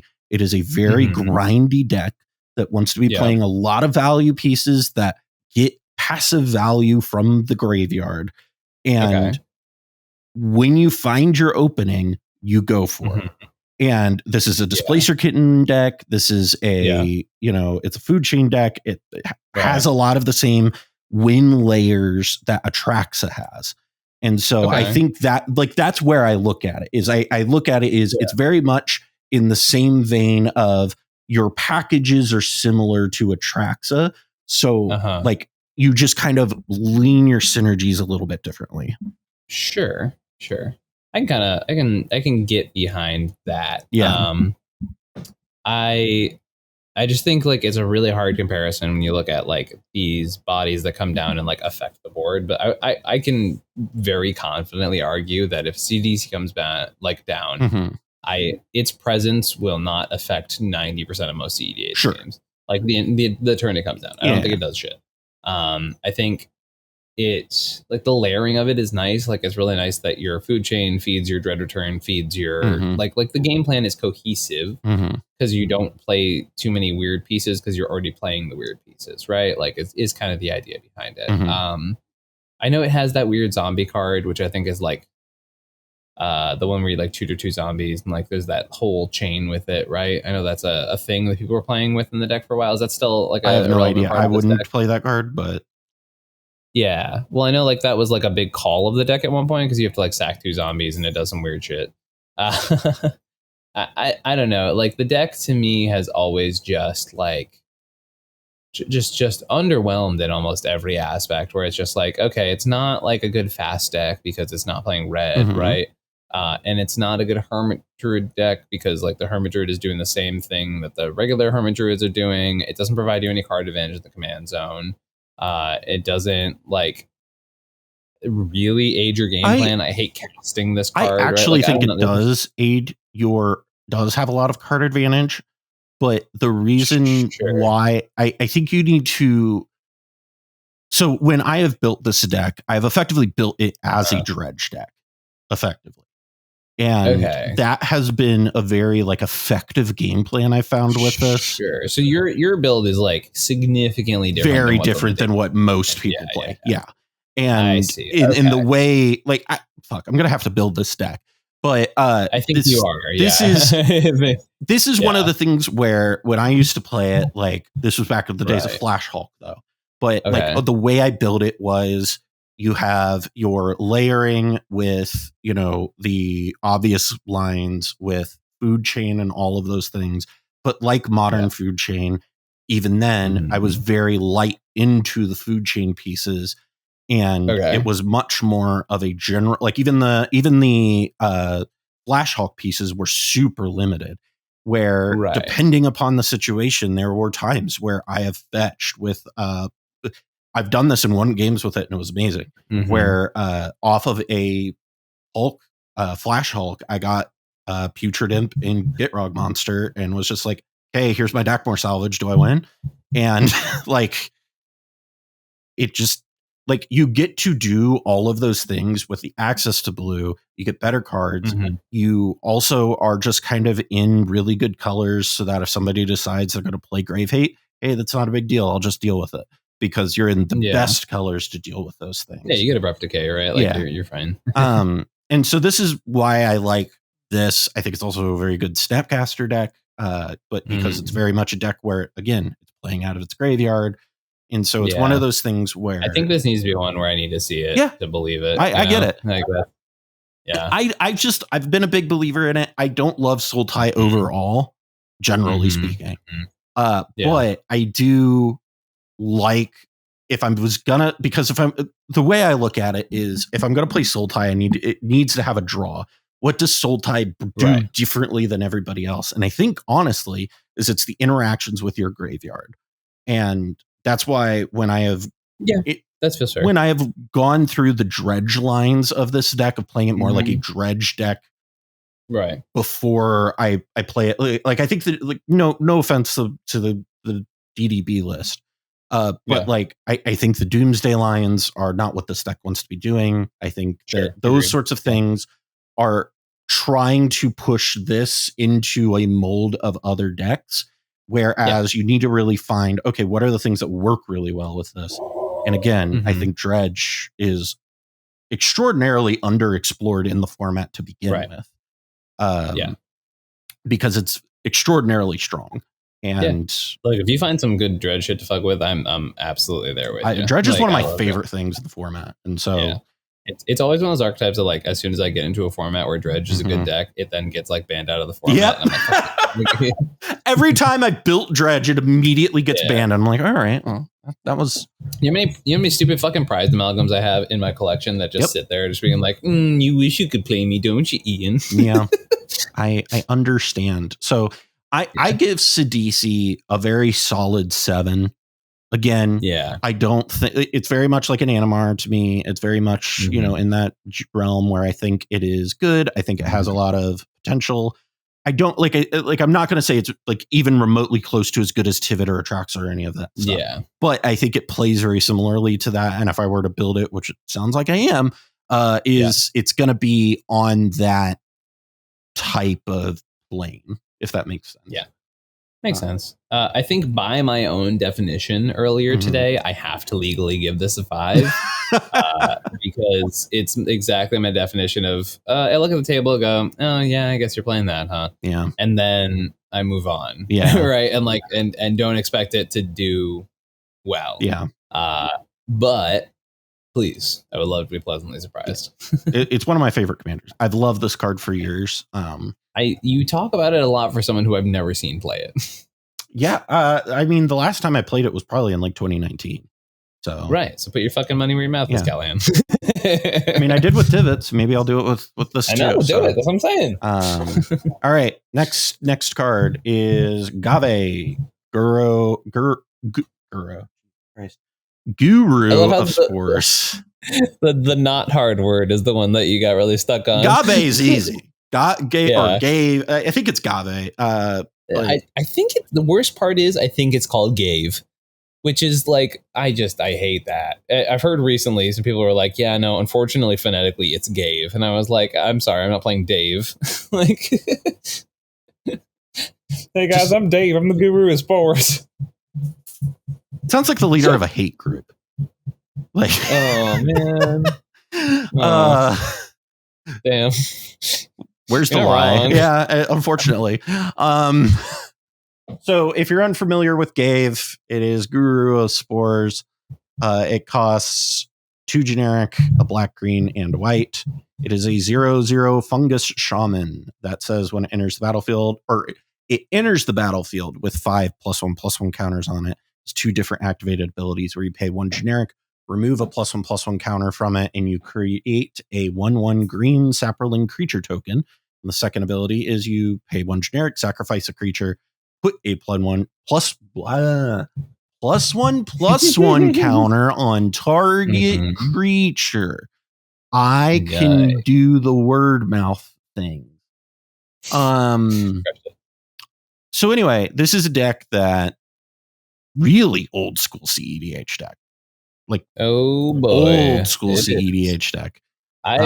This is one of those decks that is so old school that it was considered unplayable, and I had to play against it when Conquest was a thing because all of the cEDH boomers were like, I can play my decks again in Conquest, and I was like, okay, cool. I wasn't Lurker. Excited to play against. Yeah, it was Lurker for sure.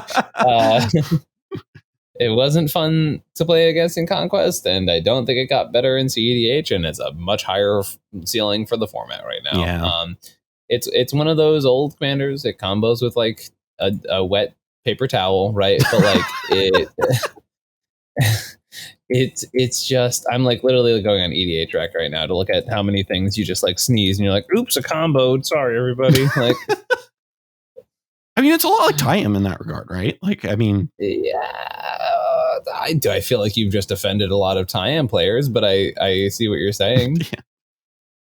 Sorry, Tuca, but facts are the facts, man. Like, whoa, Pixel 2. It really, I mean, they feel like they're very similar decks, right? Like, and you know, the most frustrating part about Ghave is that I'm looking at all these fucking combos here, right? Mm-hmm. And like each and every single one of the starting combos is like Ashnod's Altar, and that sucks so bad for a deck that is supposed to be like in Abzan, which is very anti-artifact colors, right? And now you have all these combos that are just like, like, no thank you, sorry. And it's all just like Astronaut's Altar, Cryptic Trilobite, plus thing that adds another counter. And it's super, once again, super easy to stumble into a combo, but with all, like, you know how people complain that Protean Hulk requires you to play a bunch of bad cards to win the game really easily? This is like that, but just like so much worse. So much worse. But on the other hand, you have a sack outlet for Protean Hulk in the command zone, so that's where the big brains come in. Guys, Protean Hulk is dead. Please stop trying to. No, don't say that. It top 16 last weekend. I don't want to hear it.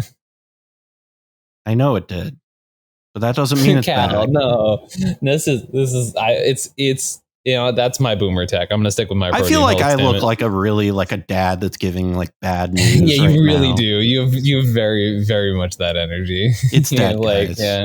It passed away. No. Listen, if I have to listen to you here talk about Sidisi, then you're gonna listen to me talk about Protean Hulk. God damn it!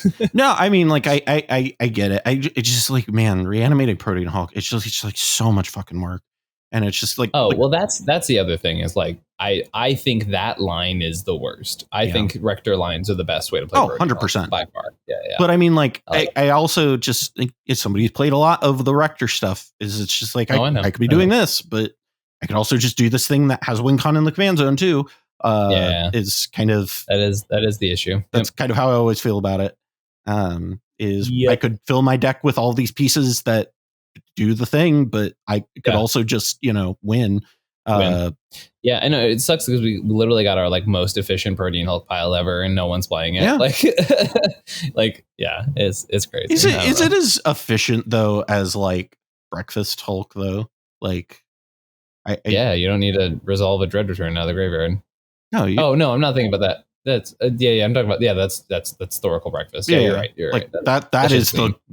I mean, that's what got Flash banned, right? Like it's. Thoracle's really good. Huh? Turns out. I'm gonna give this a big old fat 2.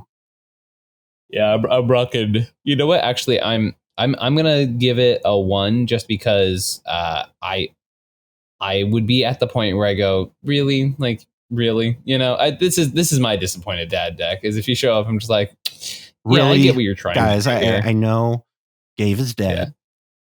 Yeah. He's not here anymore.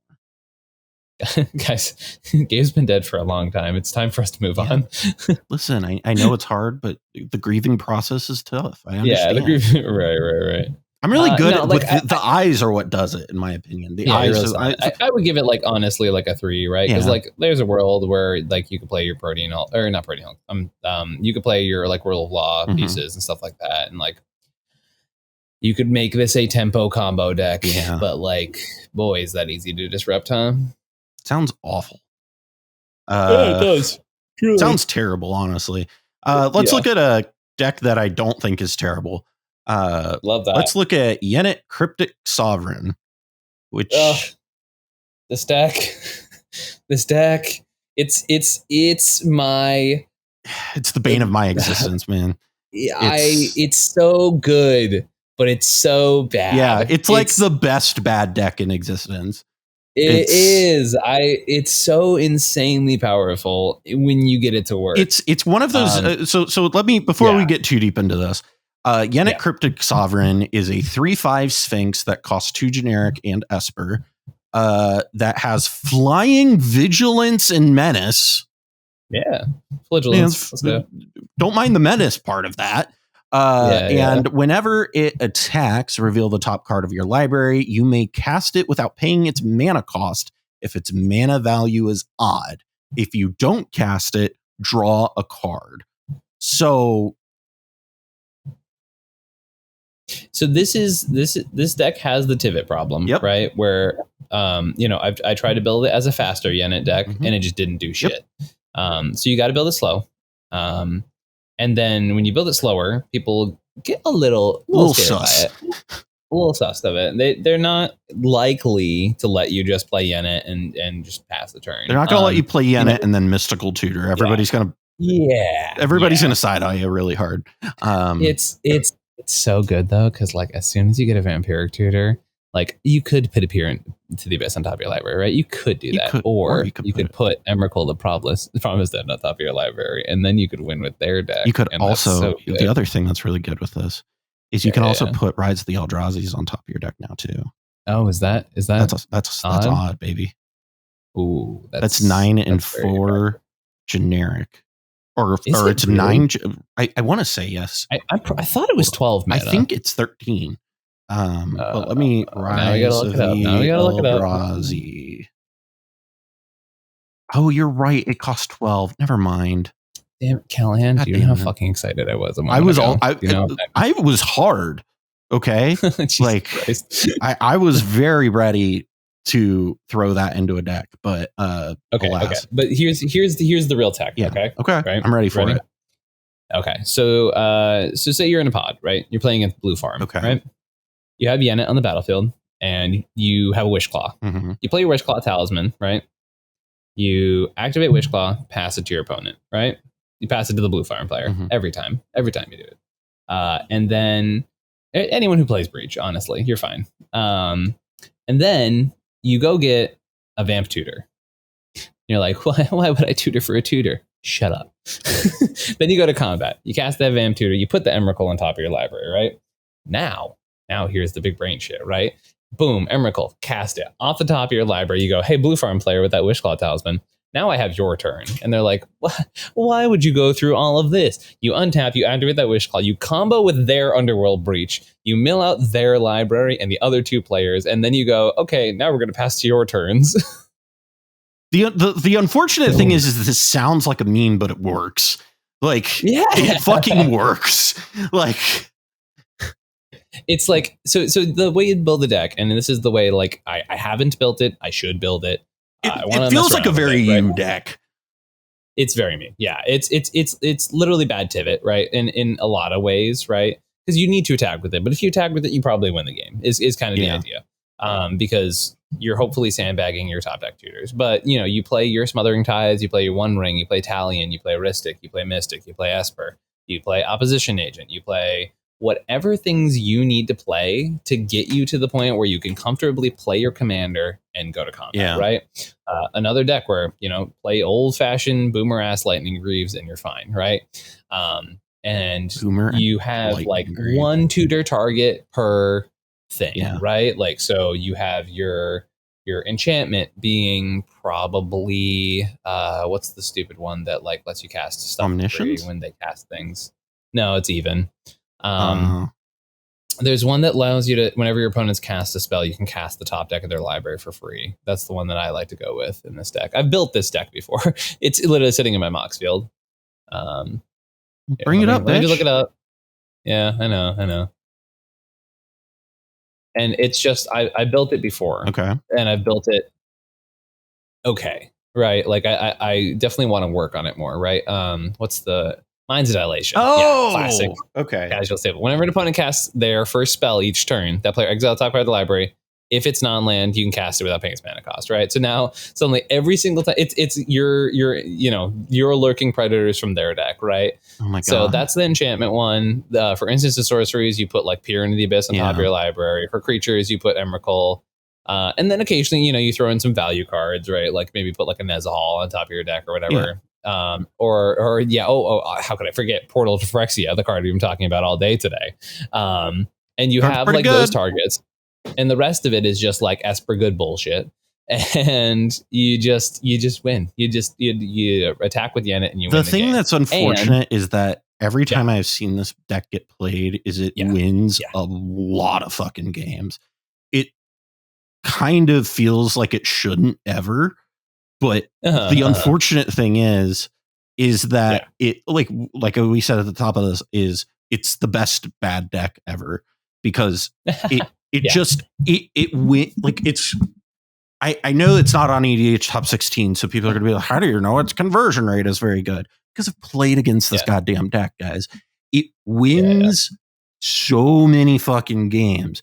So it has all of the top deck bullshit that it's doing already, right? So it's already doing that stuff, which it also just pay its Christian mana cost for if it really wants to. But it also is just a blue black deck that also just has Thoracle on it. And I think what it does better than anything else, and I actually think it does this a little bit better than Tivit, is it's really swingy because it plays those big cards in it. And because of that, I actually think that's what makes it so good. Because that's a pretty decent Doomsday deck too. Yeah.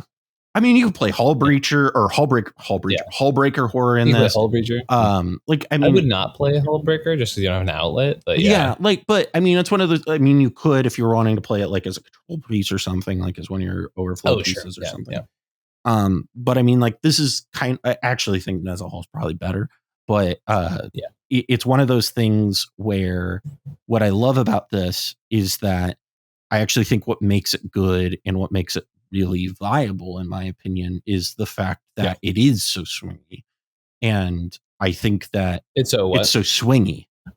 Is that because I think my experience has been because it's so swingy, people don't give it much respect. And so people will be like, oh, you're just swinging or whatever. And you might not even tutor off of this, and your top deck can be fucking nuts. Well, that's the other thing is like when it's bad, it is bad, right? Like you do end up in scenarios where you're like, okay, well, I can't actually cast anything, blah blah blah blah blah, right?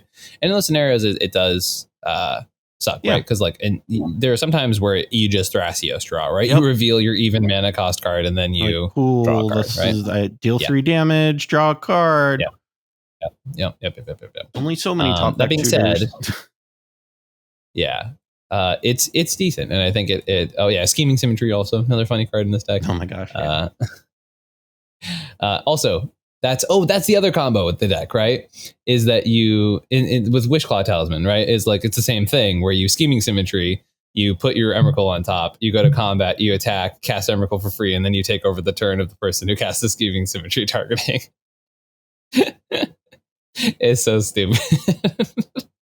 Build this deck, guys. I'm giving it a solid 7. Yeah.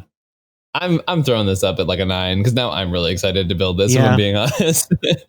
I hope you do, because I really want you to play this at a tournament, and I really want you to make people hate their lives because of this card. Question sort of the reality that they live in, for sure. I mean, that's what people did with Tivit, right? When you first started doing things with Tivit, is people are like, what the fuck? And you're just kind of like, I mean, those are the thing. Turns out mana costs, these big mana cost commanders are a lot better than a lot of people are giving them credit for being. It's actually cheaper than Tivit. It's 5 mana. It's basically better to legitimately though. I'm not saying it's better to it. What I am saying is there are a lot of times on turn 1, I'm like, well, I got 5 mana, but can't cast my Tivit because like I'm just like the 1 mana short. I'm like, all right, well, turn 2. This is a deck where, I mean, I've played a lot of Esper. You can very easily turn 1 this card, like very easily. I don't think it's that hard. So let's go ahead. Let's look at, Jesus Christ, I'm hitting all the wrong buttons. Next card, Narset, Enlightened Master. If you don't know this card, where the fuck you been, pal? It's 3 generic and a Jeskai human monk. That's a 3/2 with first strike and hexproof that says whenever Narset, Enlightened Master attacks, exile the first top 4 cards of your library. The top 4 cards of your library. Until end of turn, you may cast non-creature spells from among those cards without paying their mana cost. We've talked about this on the show before, and I know you love this. I was literally going to play it this weekend, actually. And the only reason I'm not is because it's a tournament where you can't do paper proxies, and I don't have enough time to get all the pieces. And also, Lou is using some of the cards that I would need for this deck. That's fair. So, it's fair. I was literally going to play it this weekend. I love Narset. I love Beep Beep Narset.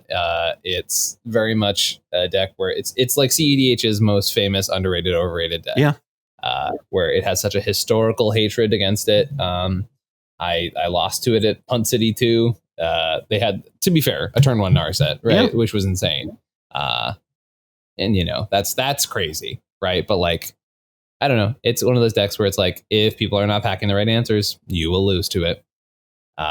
It's also one of those decks. It's like, okay, well, like, yeah, you don't win on this first time because we counted your extra turn spell. And it's like, okay, great, untap, attack again. And they're like, oh, right, it still has hexproof. Yeah. And yeah, the deck is very, very fun. Honestly, like that's a big part of it for me. It's a fun deck. It's crazy. It's swingy. I don't think it's going to break the format. It's just that sweet Jeskai goodness of just absolute clown town nonsense. Yeah. It probably, realistically, feeds the Rhystic Study and loses. Right, but like you get to enjoy the ride all the way down. You know what I'm saying? Like that's for me. This is exactly my kind of bullshit, right? Like this is my kind of stupid magic. Yeah. I wish I liked. I mean, I guess it's basically. I really hate that when I think about it, it's just Jeskai Tivit, isn't it? Because that's. I'm really squinting at that one. Well, because it wins with taking infinite turns. And so does Tivit. And because my original statement I was going to make was, I really hate turns decks. But then I realized I'm actively playing a turns deck. A turns deck, so maybe I don't. Maybe I just really like Tivit. So...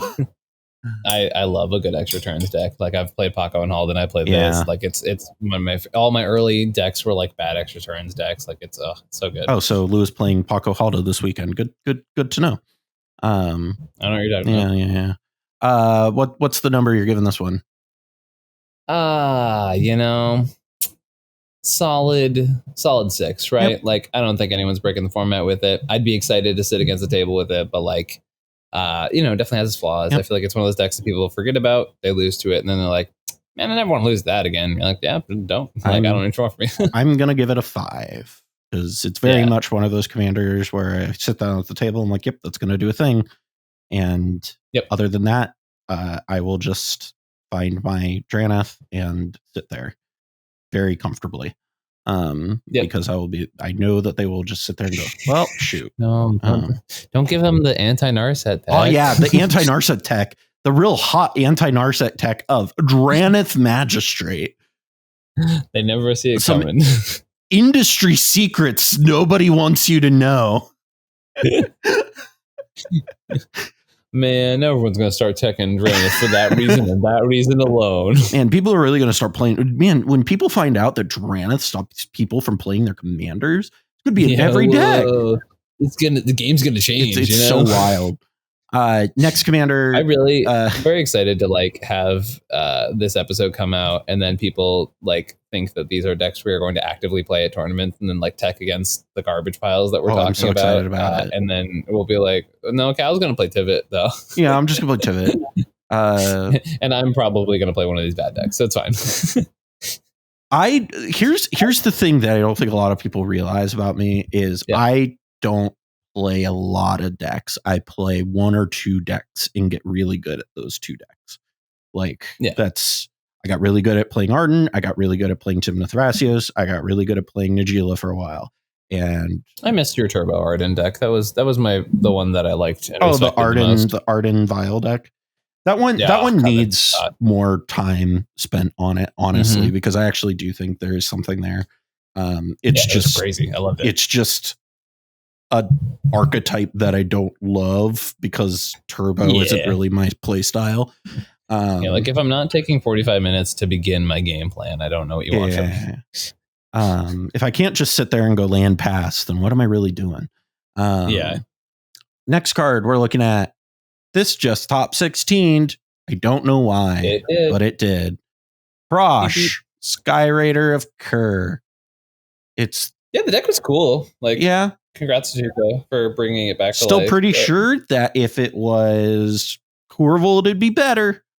I love that Tuca's new thing is just taking 3 color decks that no one respects and doing well with them. Yeah. The thing is Tyam is actually good. People respect Tyam too much nowadays, and I'm going to move on to fucking Prossh.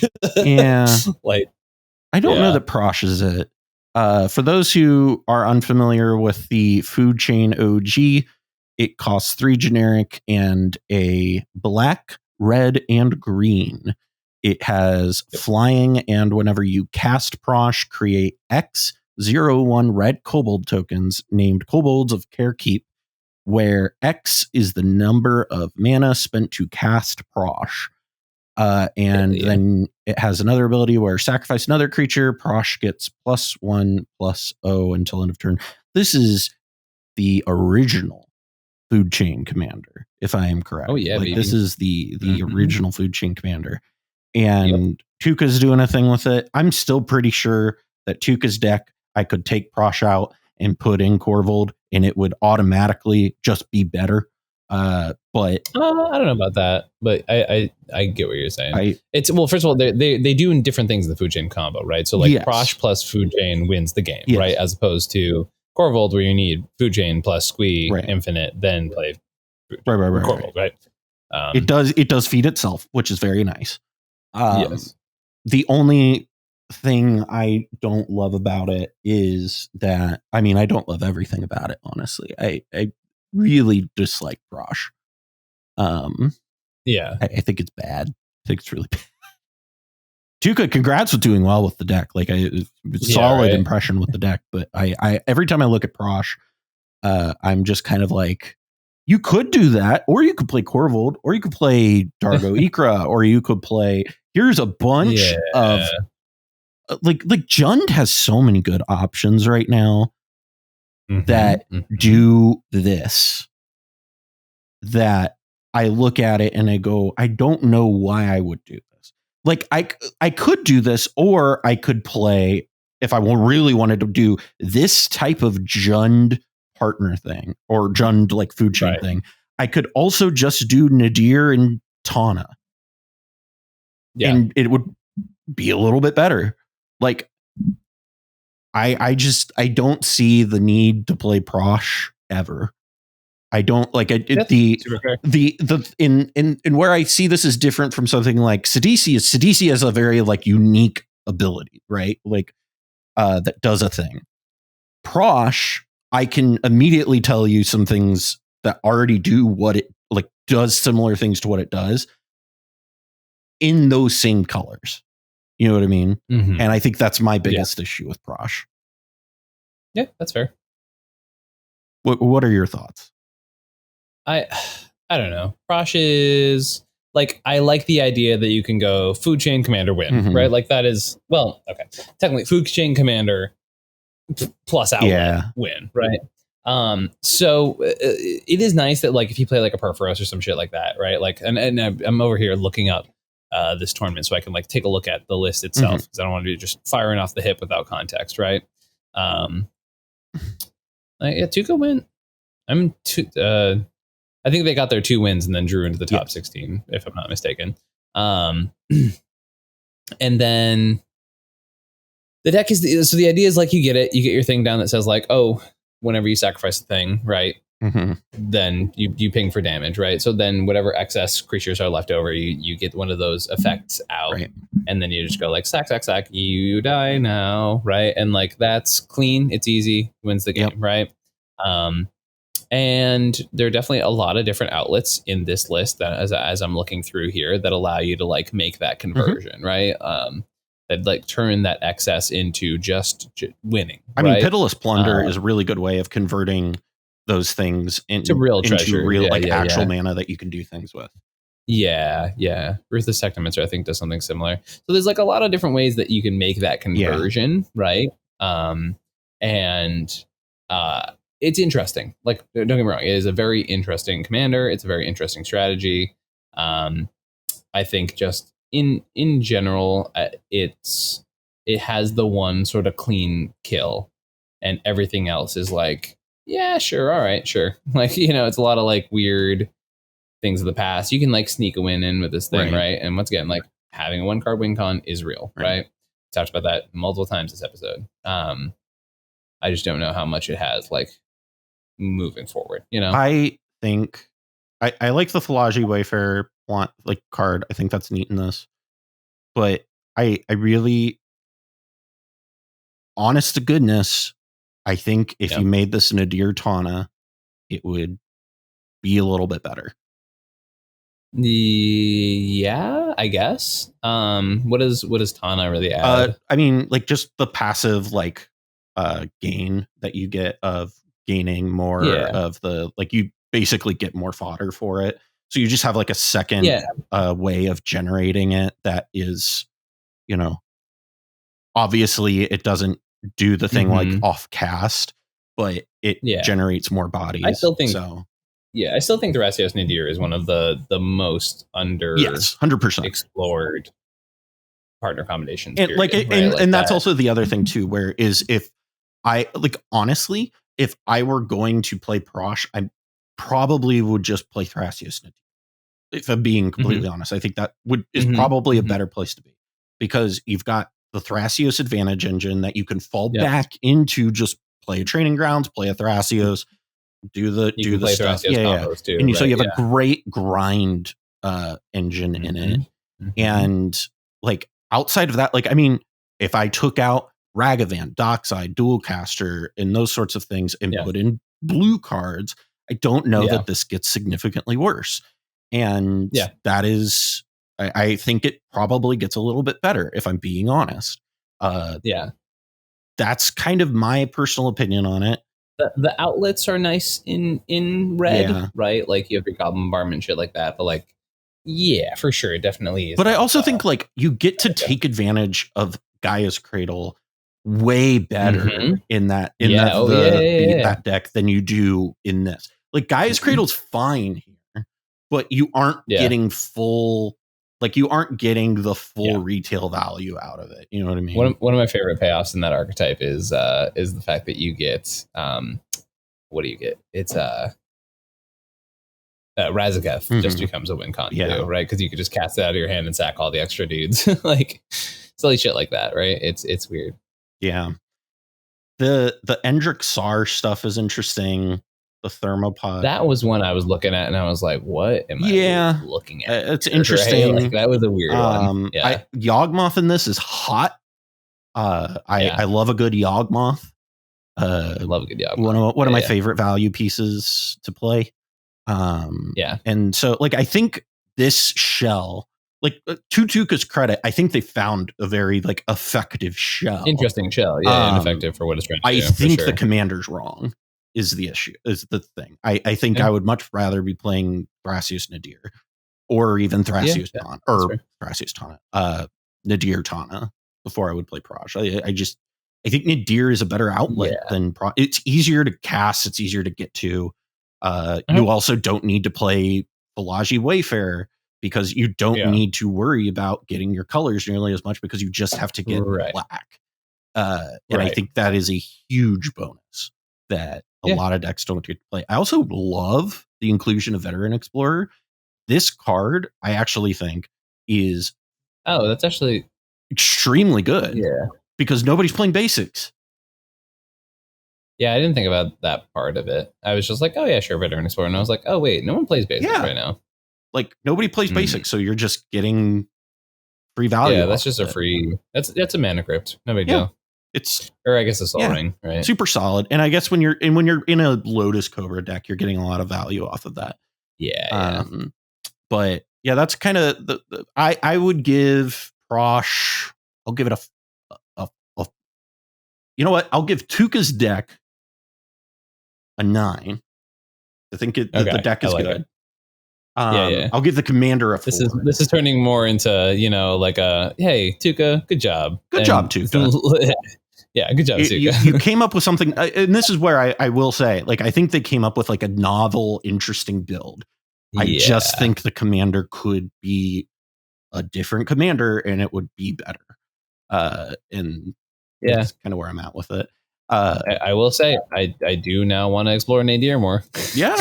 But I mean, that's the thing with Prossh, right? Is every time I've ever explored Prossh to any degree, I always end up coming back to Nadir because I'm like, well, this is just easier and I get a better value engine and blah, blah, blah. So that's kind of where I land on that. I give it a 4. What do you think? Yeah. I gotta give it I mean, Tuca, it's solid Tuca 9 with everyone else being I don't know, it's I'll give it a 5. That's another one where it's like, yeah, all right, you're at the table. Sure. Right? Like, yeah, at the table. That's all I got for him. You know what I mean? Like, next card is hey, do you remember Melt Banana? Do you remember that deck? I just feel like it's very inappropriate for you to ask me this question right now. Yidris is Maelstrom Wielder. It is a blue, black, red, and green ogre wizard that is a 5/4 with trample that says whenever Yidris deals combat damage to a player, as you cast spells from your hand this turn, they gain Cascade. This is my baby. This card's so good. These cards so cool. I love this card. This is one of my favorite decks. Yeah. Period. That I pick it up.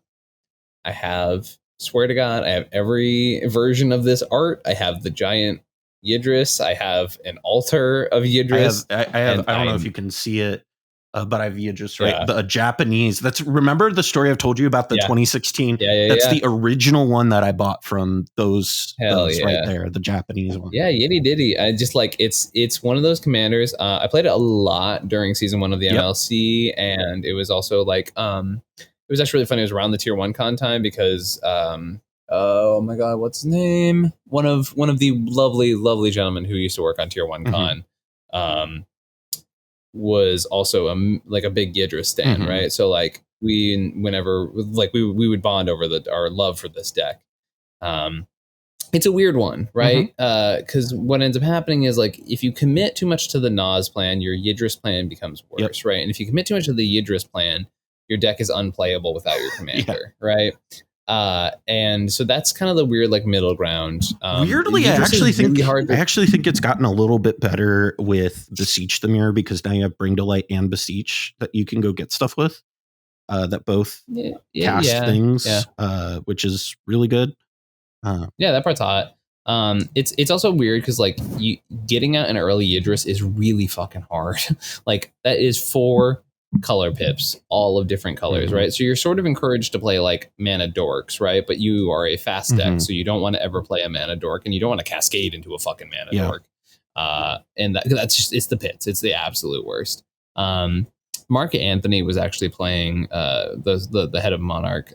One of his like only cEDH decks that he actually plays is like this really spicy. It's like he's called it maybe high power, maybe cEDH Yidris deck, where like he only plays like free interaction because all of it's like Force of Will at 5, Force of Negation at 3, Mind Break Trap at 4, right? And then the rest of the like everything under 2 is just like pure gasoline for the fire, right? Which I think is really fun and very, very underexplored. That's another one where I've been like, oh, that's a great idea. All right, I have 7 other projects. So, I don't know. It's spicy. It's cool. I love it. I'm just such a fucking sucker for Yidris. It's such a cool commander. It does such a unique thing. It attacks the format at such a weird angle. It's like one of the best green decks of the format as far as like speed is concerned. Like I like it. It's a different thing from like Ichrochrom too, right? Like Ichrom is supposed to be like your advantage engine, and then you pivot into sort of the Nas wins, whereas Yidris is like your main game plan, and then you can fall back on just playing Storm. It also is one of the best. This is what I think is interesting about this, is because I think when a lot of people pick up Ichrom, they make that mistake of it. This is the same thing with Timnachrom, where they look at it and they're like, "Oh, this is a Storm deck," and it's not. Right. The Storm deck in these colors is Yidris, and I think I could almost make the same argument for the Timnachrom colors, where I actually think the Storm commander in those colors is like Brea. Like I don't know that Timnachrom is those, and so I actually really think that because this pushes you, like gives you such a good Storm enabler. Like it's absolutely insane. Like I've seen I've seen Phoenix. So I mean, Phoenix is legendary for keeping the no land hands, right, and getting away with it. He's won games where for 4 turns with Yidris he had no lands. Hell yeah! Like it was just absolutely wild. But he was just running the game, and like it's one of those things where sure you might not win immediately, but it's so good at what it does that I actually think I'm going to give this a 10 personally. because I think that if people were to put their thinking caps on and turn their listening ears on and turn their thinking brains on, that they would realize, oh, this does a lot more of the Storm stuff that I want to be doing than the other Storm decks that I'm playing. I also think it's kind of funny that we were talking about High Tide earlier, and this is like that's just like a combination that hasn't been messed around with a lot, but like I could easily see playing like all of the blue duels, right? Yeah, only playing the blue duels and playing High Tide in this, and then just like clowning on people. Yeah, absolutely. Like, you feed a carpet of flowers, on the other hand, you're trying to win turn 3 anyways, right? People are already cutting carpet, so it's like, okay. Yeah, right. So it's like I do like the juxtaposition of this deck is really clear in the fact that like, the triple or the quadruple, pip cost is real, right? So like Dockside's the best card in the deck by far because it gets your commander down early, right? So if you're going to build this deck, if you're going to mess around with these numbers, if you're going to, try and make it a thing, really keep that part in mind because it is very real, right? Like it's a very real thing you have to deal with this commander. But I mean, to also point this out, Atraxa has the exact same issue and costs more mana. Yeah. So it's one of those things where also it has like No, go ahead. Sorry, I was gonna say it also has some really interesting synergies with Bolas the Citadel, because you're really encouraged to play a lot of those like 0 mana cascade spells, like the 0 mana wheel and the have suspend, the Yawgmoth's will and the Gaia's will, the draw 3, the tutor, right? Yeah. So like all of those are really interesting, and they also work with Bolas the Citadel. So there's like definitely a little bit of like, okay, like I can mess around with like both of these things at the same time kind of mentality, right? And they work with Bring to Light, and they work with Beseech the Mirror. Yes. And so I think we talk about this a lot on the show, is you've got a lot of layering going on there. And I think that is a good place to be. I also go ahead. I want you to put up one image on the screen, and it's the card Song of Creation. Song of Creation. And hold on, let me pull it up so I don't have to do it in post. Yeah, sure. Everyone's gonna be. This is like, it's the best in this deck. It is. You're not wrong. Song of Creation is a deck that there is a card that can fizzle. In this deck specifically, it doesn't. I have never resolved both of these and lost the game. Yeah, this card's nuts in that deck. It's so stupid. You're like, yeah, okay, all right, I'm going to cascade, and because I'm cascading off this spell, I'm drawing 4 off every spell. Like, what's the silly? What's the other card? The colorless and a green Summer Bloom is also another really good card in this deck. Summer Bloom. You can play 3 additional lands this turn. Yeah, that was the thing people were playing with this list for a while. I actually think Summer Bloom really is one of the better green cards right now. Just for ramp purposes. Yeah, the thing is though, like when people are going fast, they're cutting on lands, right? So like I don't think this deck has been played since like 25 land copium was a thing. Yeah. Right? So well, maybe people need to. I love that you're calling it 25 land copium because I think you're right, but Yeah, well, I've also played some quicker decks, and I'm like, nah, I never run. I only need 2 lands ever. Yeah. So. Who knows? What are you giving this? I'll give it a 9. Right, it's got tons of upward potential, a lot of downside too, though. So. Yeah, I'm giving it a 10. I think this is a solid deck. I think this is probably one of the best potential Storm decks in the format. I think that Storm is. This feels really funny because we've got a lot of these like turbo ad nauseam decks floating around, but there aren't any like true Storm decks anymore. And I'd really like to see like Karksaka. I guess Karksaka is, but like we don't have any viable true Storm decks anymore. And wow. I love you, Ken. But like that's kind of my thing with it, where is I think that Yidris is real good. Also, just to point this out, people will be like, well, what do I want green for in Storm? Fucking bitch. Every other Storm format has like splashed green almost exclusively for Veil of Summer. Like that in and of itself is your reason. But for me, it's Culling Ritual. And Manamorphose. Manamorphose is actually nuts. Good in this deck. Tinderwall is like I think the biggest answers for me personally. Also, compost maybe. Compost is hot. I like compost a lot. Let's look at our last card, and then this is the longest. This is a funny thing here, Ian. You and I have been doing this show now together for like 2 months, and we've been doing pretty good at keeping them like around an hour. This is the long one for sure. Where you and I got talking. We get chatty when it comes to deck brews for sure. Eventually, I kind of knew eventually it was going to happen. It was just like, when was the long episode going to happen? All right, Nick, last card, 5 colors, Scion of the Ur Dragon. Everybody knows it. It costs Wooburg, is a legendary dragon avatar. That is a 4/4 with flying that says, for 2 generic, search your library for a dragon permanent card and put it into your graveyard. If you do, Scion of the Ur Dragon becomes a copy of that card until end of turn. Then shuffle your library. So this used to be like the Lightning Druid deck. And I think almost exclusively because it was 5 colors.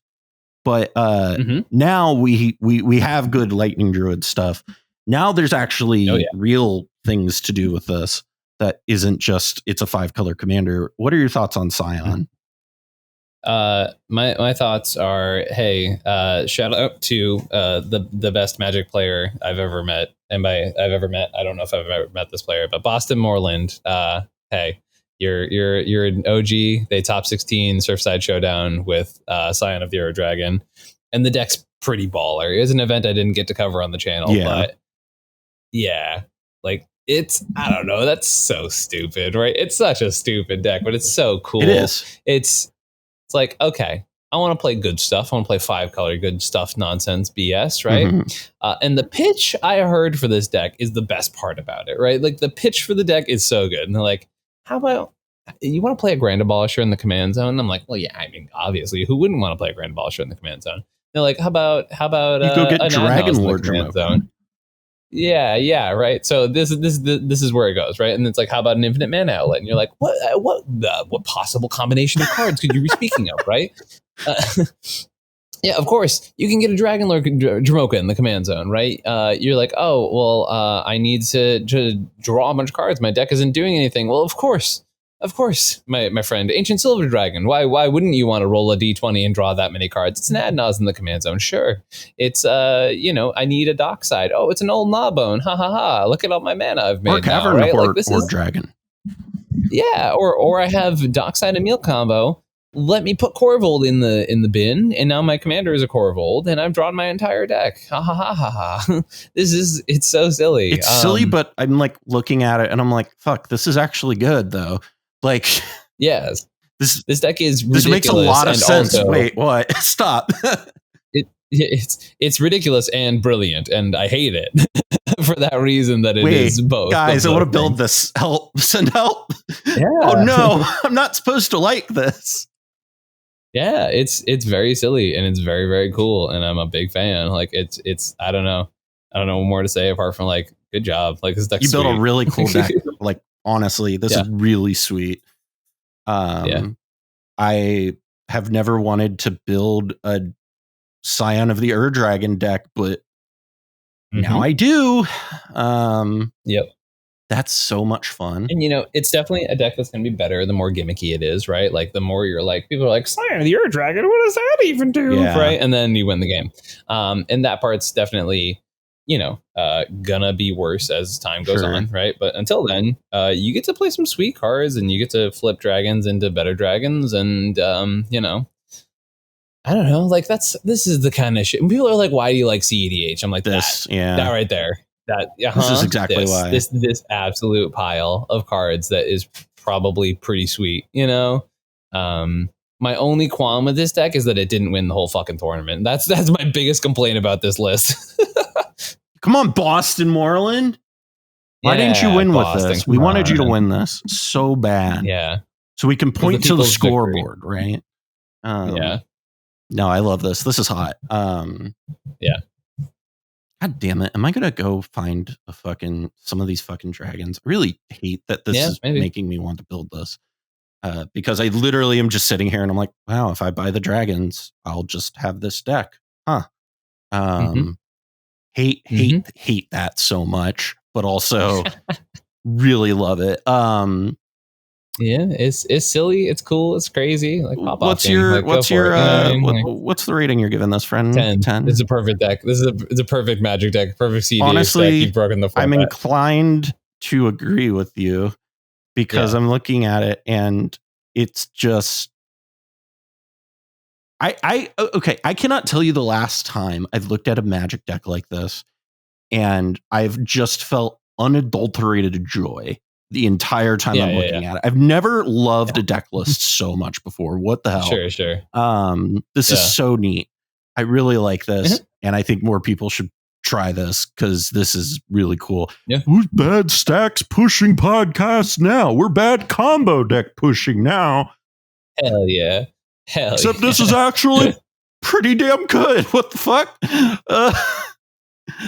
So silly. Oh my goodness. I'm gonna give it a 9. Like, there are definitely cards I would. Yeah, there's some cards I would swap in and out, right? But like, I don't know. It's so cool. I know what you should play this weekend.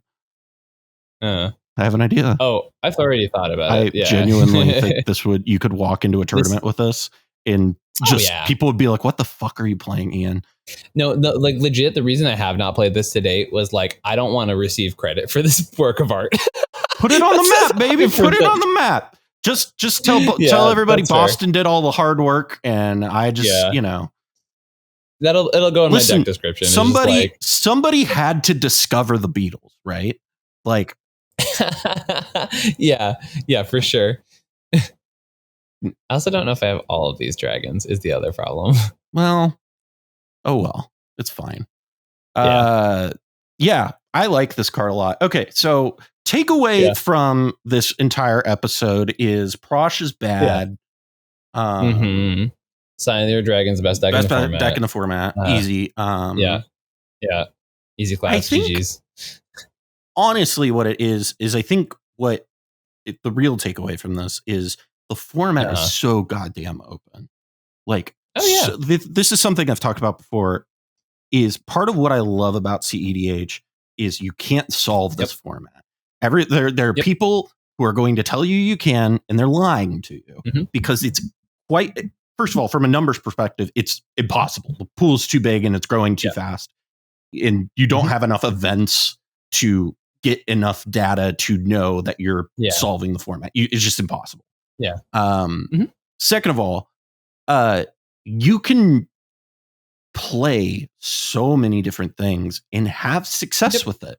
And that is when people ask me why I like cEDH, it's the Scion of the Dragons, it's the Sidisis, it's the Jelevas, it's all of these cards that, yes, I play Tivit, but I also love Arden, and I also love all these things. And it's these things that make me love this format. And goddamn, I love it. And honestly, if I could ever, dedicate an episode to Sheldon, this is the episode. Because while, like, yes, he didn't play cEDH, I feel like the spirit of this episode is very much something that Sheldon would appreciate. Yeah. Also, he did, but that's okay. He did. He did play some cEDH, but this is honestly like probably one of the coolest experiences, because there's one of the favorite things I get to do with you on the show is when we get to geek out about cards, and that is when I have the most fun doing this. It's those days where you're like, oh yeah, I love what I do for a job, right? Like that's 100% it. You kind of remember where because it's totally, we're off topic at this point, but like we have been for 2 hours. Like when you do content creation as a job, there comes a point where like it becomes work, right? And so like there are times where Magic feels like work, which and especially when you're only operating within cEDH and you're not brewing and you're not looking at the outskirts of the format, it can get really just like, all right, It gets exhausting after a while. And so doing stuff like this where it's nice that I can go in and look at things and remember, oh, this is Jesus Christ, Athena. Where you can go and you can look and you can see there's so much cool stuff that you can do. And then you see deck lists like Boston's here and you see stuff like Tuca's list. And it just makes me love the format again. And it's just, it's great. Perfect summary for the episode. Honestly. I agree. All right, where are you going to be at? Where are you at coming up? What do you got going on? What can people do? Where can they find you? All that good jazz. All right, so this upcoming weekend, I'll be at Eminence's Bonfire, which will have already happened by the time this recording is published. The weekend after that is MagicCon Vegas, where you can find me repping technically the Mind Sculptors and also ComedIan MTG. You can find me and some other Mind Sculptors technical members there who may or may not have been on the podcast for quite some time, but it's fine. They're still Mind Sculptors in our hearts. You may also find me the week after that at an event in Texas called Commander Challenge 9, which is maybe not the sexiest name, but there's a really cool tournament in Texas, and I highly suggest people come check it out because it's in the middle of Anime North, which is just like a known convention, right? And there's just like this 12K cEDH tournament inside of that, which is pretty fucking rad. Wild. Yeah, right? So like it's the week after Vegas. It's the 30th of September, and I'll be flying down for that, and it's going to be super freaking cool. Awesome. And then October happens, and there's just 7,000 other events. I literally don't have a free weekend until November, but it's fine. Fine. You have to keep December 7th open for me. That's all. Okay. That's my birthday. Okay. I insist. Well, tell Loa. As far as me, I think the only event that I have on the schedule is Mox Masters Invitational. Is going to go to that and then hang out up in Columbus and plan on doing that. I will not be at Vegas, but Pongo will be, who was, one of the founding members of the team. So Pongo will be there. Make sure to go say hi to Pongo. Say hi for me. I haven't got to say hi to Pongo in a while. Miss you, Pongo. Near It's a perfect way to edit that. So if you had a little reverb and then like put that over the credits, I think that'd be really great. Yeah. The kitten in my lap is like, what in the fuck is my happening? dog's literally sitting over there staring at me like, Cal, what is stop? Why have you done this? Why are you doing this to me? All right, so we've talked for 2.5 hours. How do you want to end this episode? Like, what are you thinking?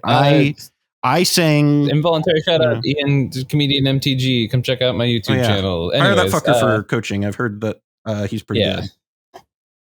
Yes. Also, my heart will in fact go on, and I want you all to remember that if someone you care about is on a door, and there are freezing waters, just move over a little bit. Just ask them to scooch. Just ask them to scooch a little bit. Just, hey, honey, could you slide over a little bit? Also, watched that movie again for maybe the first time in 20 years recently. And I was like, wow, it's really interesting that the first half of the movie is a cute love story, and the second half is like anxiety porn. Yeah. And I was like, what? Who mashed those together? And then they were like, yeah, it's sold out. And you're like, what? Why? Why was this like this was bigger? This was like the Avengers of like the late 90s. Like, yeah. The funny thing was, I remember the Titanic movie had the 2 tapes because it's so long. My mom used to have the 2 tapes. Oh, the 2 tapes. Everyone remembers the 2 tapes. The classic. All right. Well, from I'm Callahan. That was Miri, and that's Ian. And also, here's can I get him? Jinga Taxis is right over there. Gosh. There he is, right there. And there's a bunch of magic cards on your floor, which also are on my floor. Shut up. Dude, fucking my backdrop. I have like two fucking boxes just sitting right here, and I'm not covered in fucking magic cards. Yeah. But this has been the Mind Sculptors. Thanks for checking us out. We'll see you next time.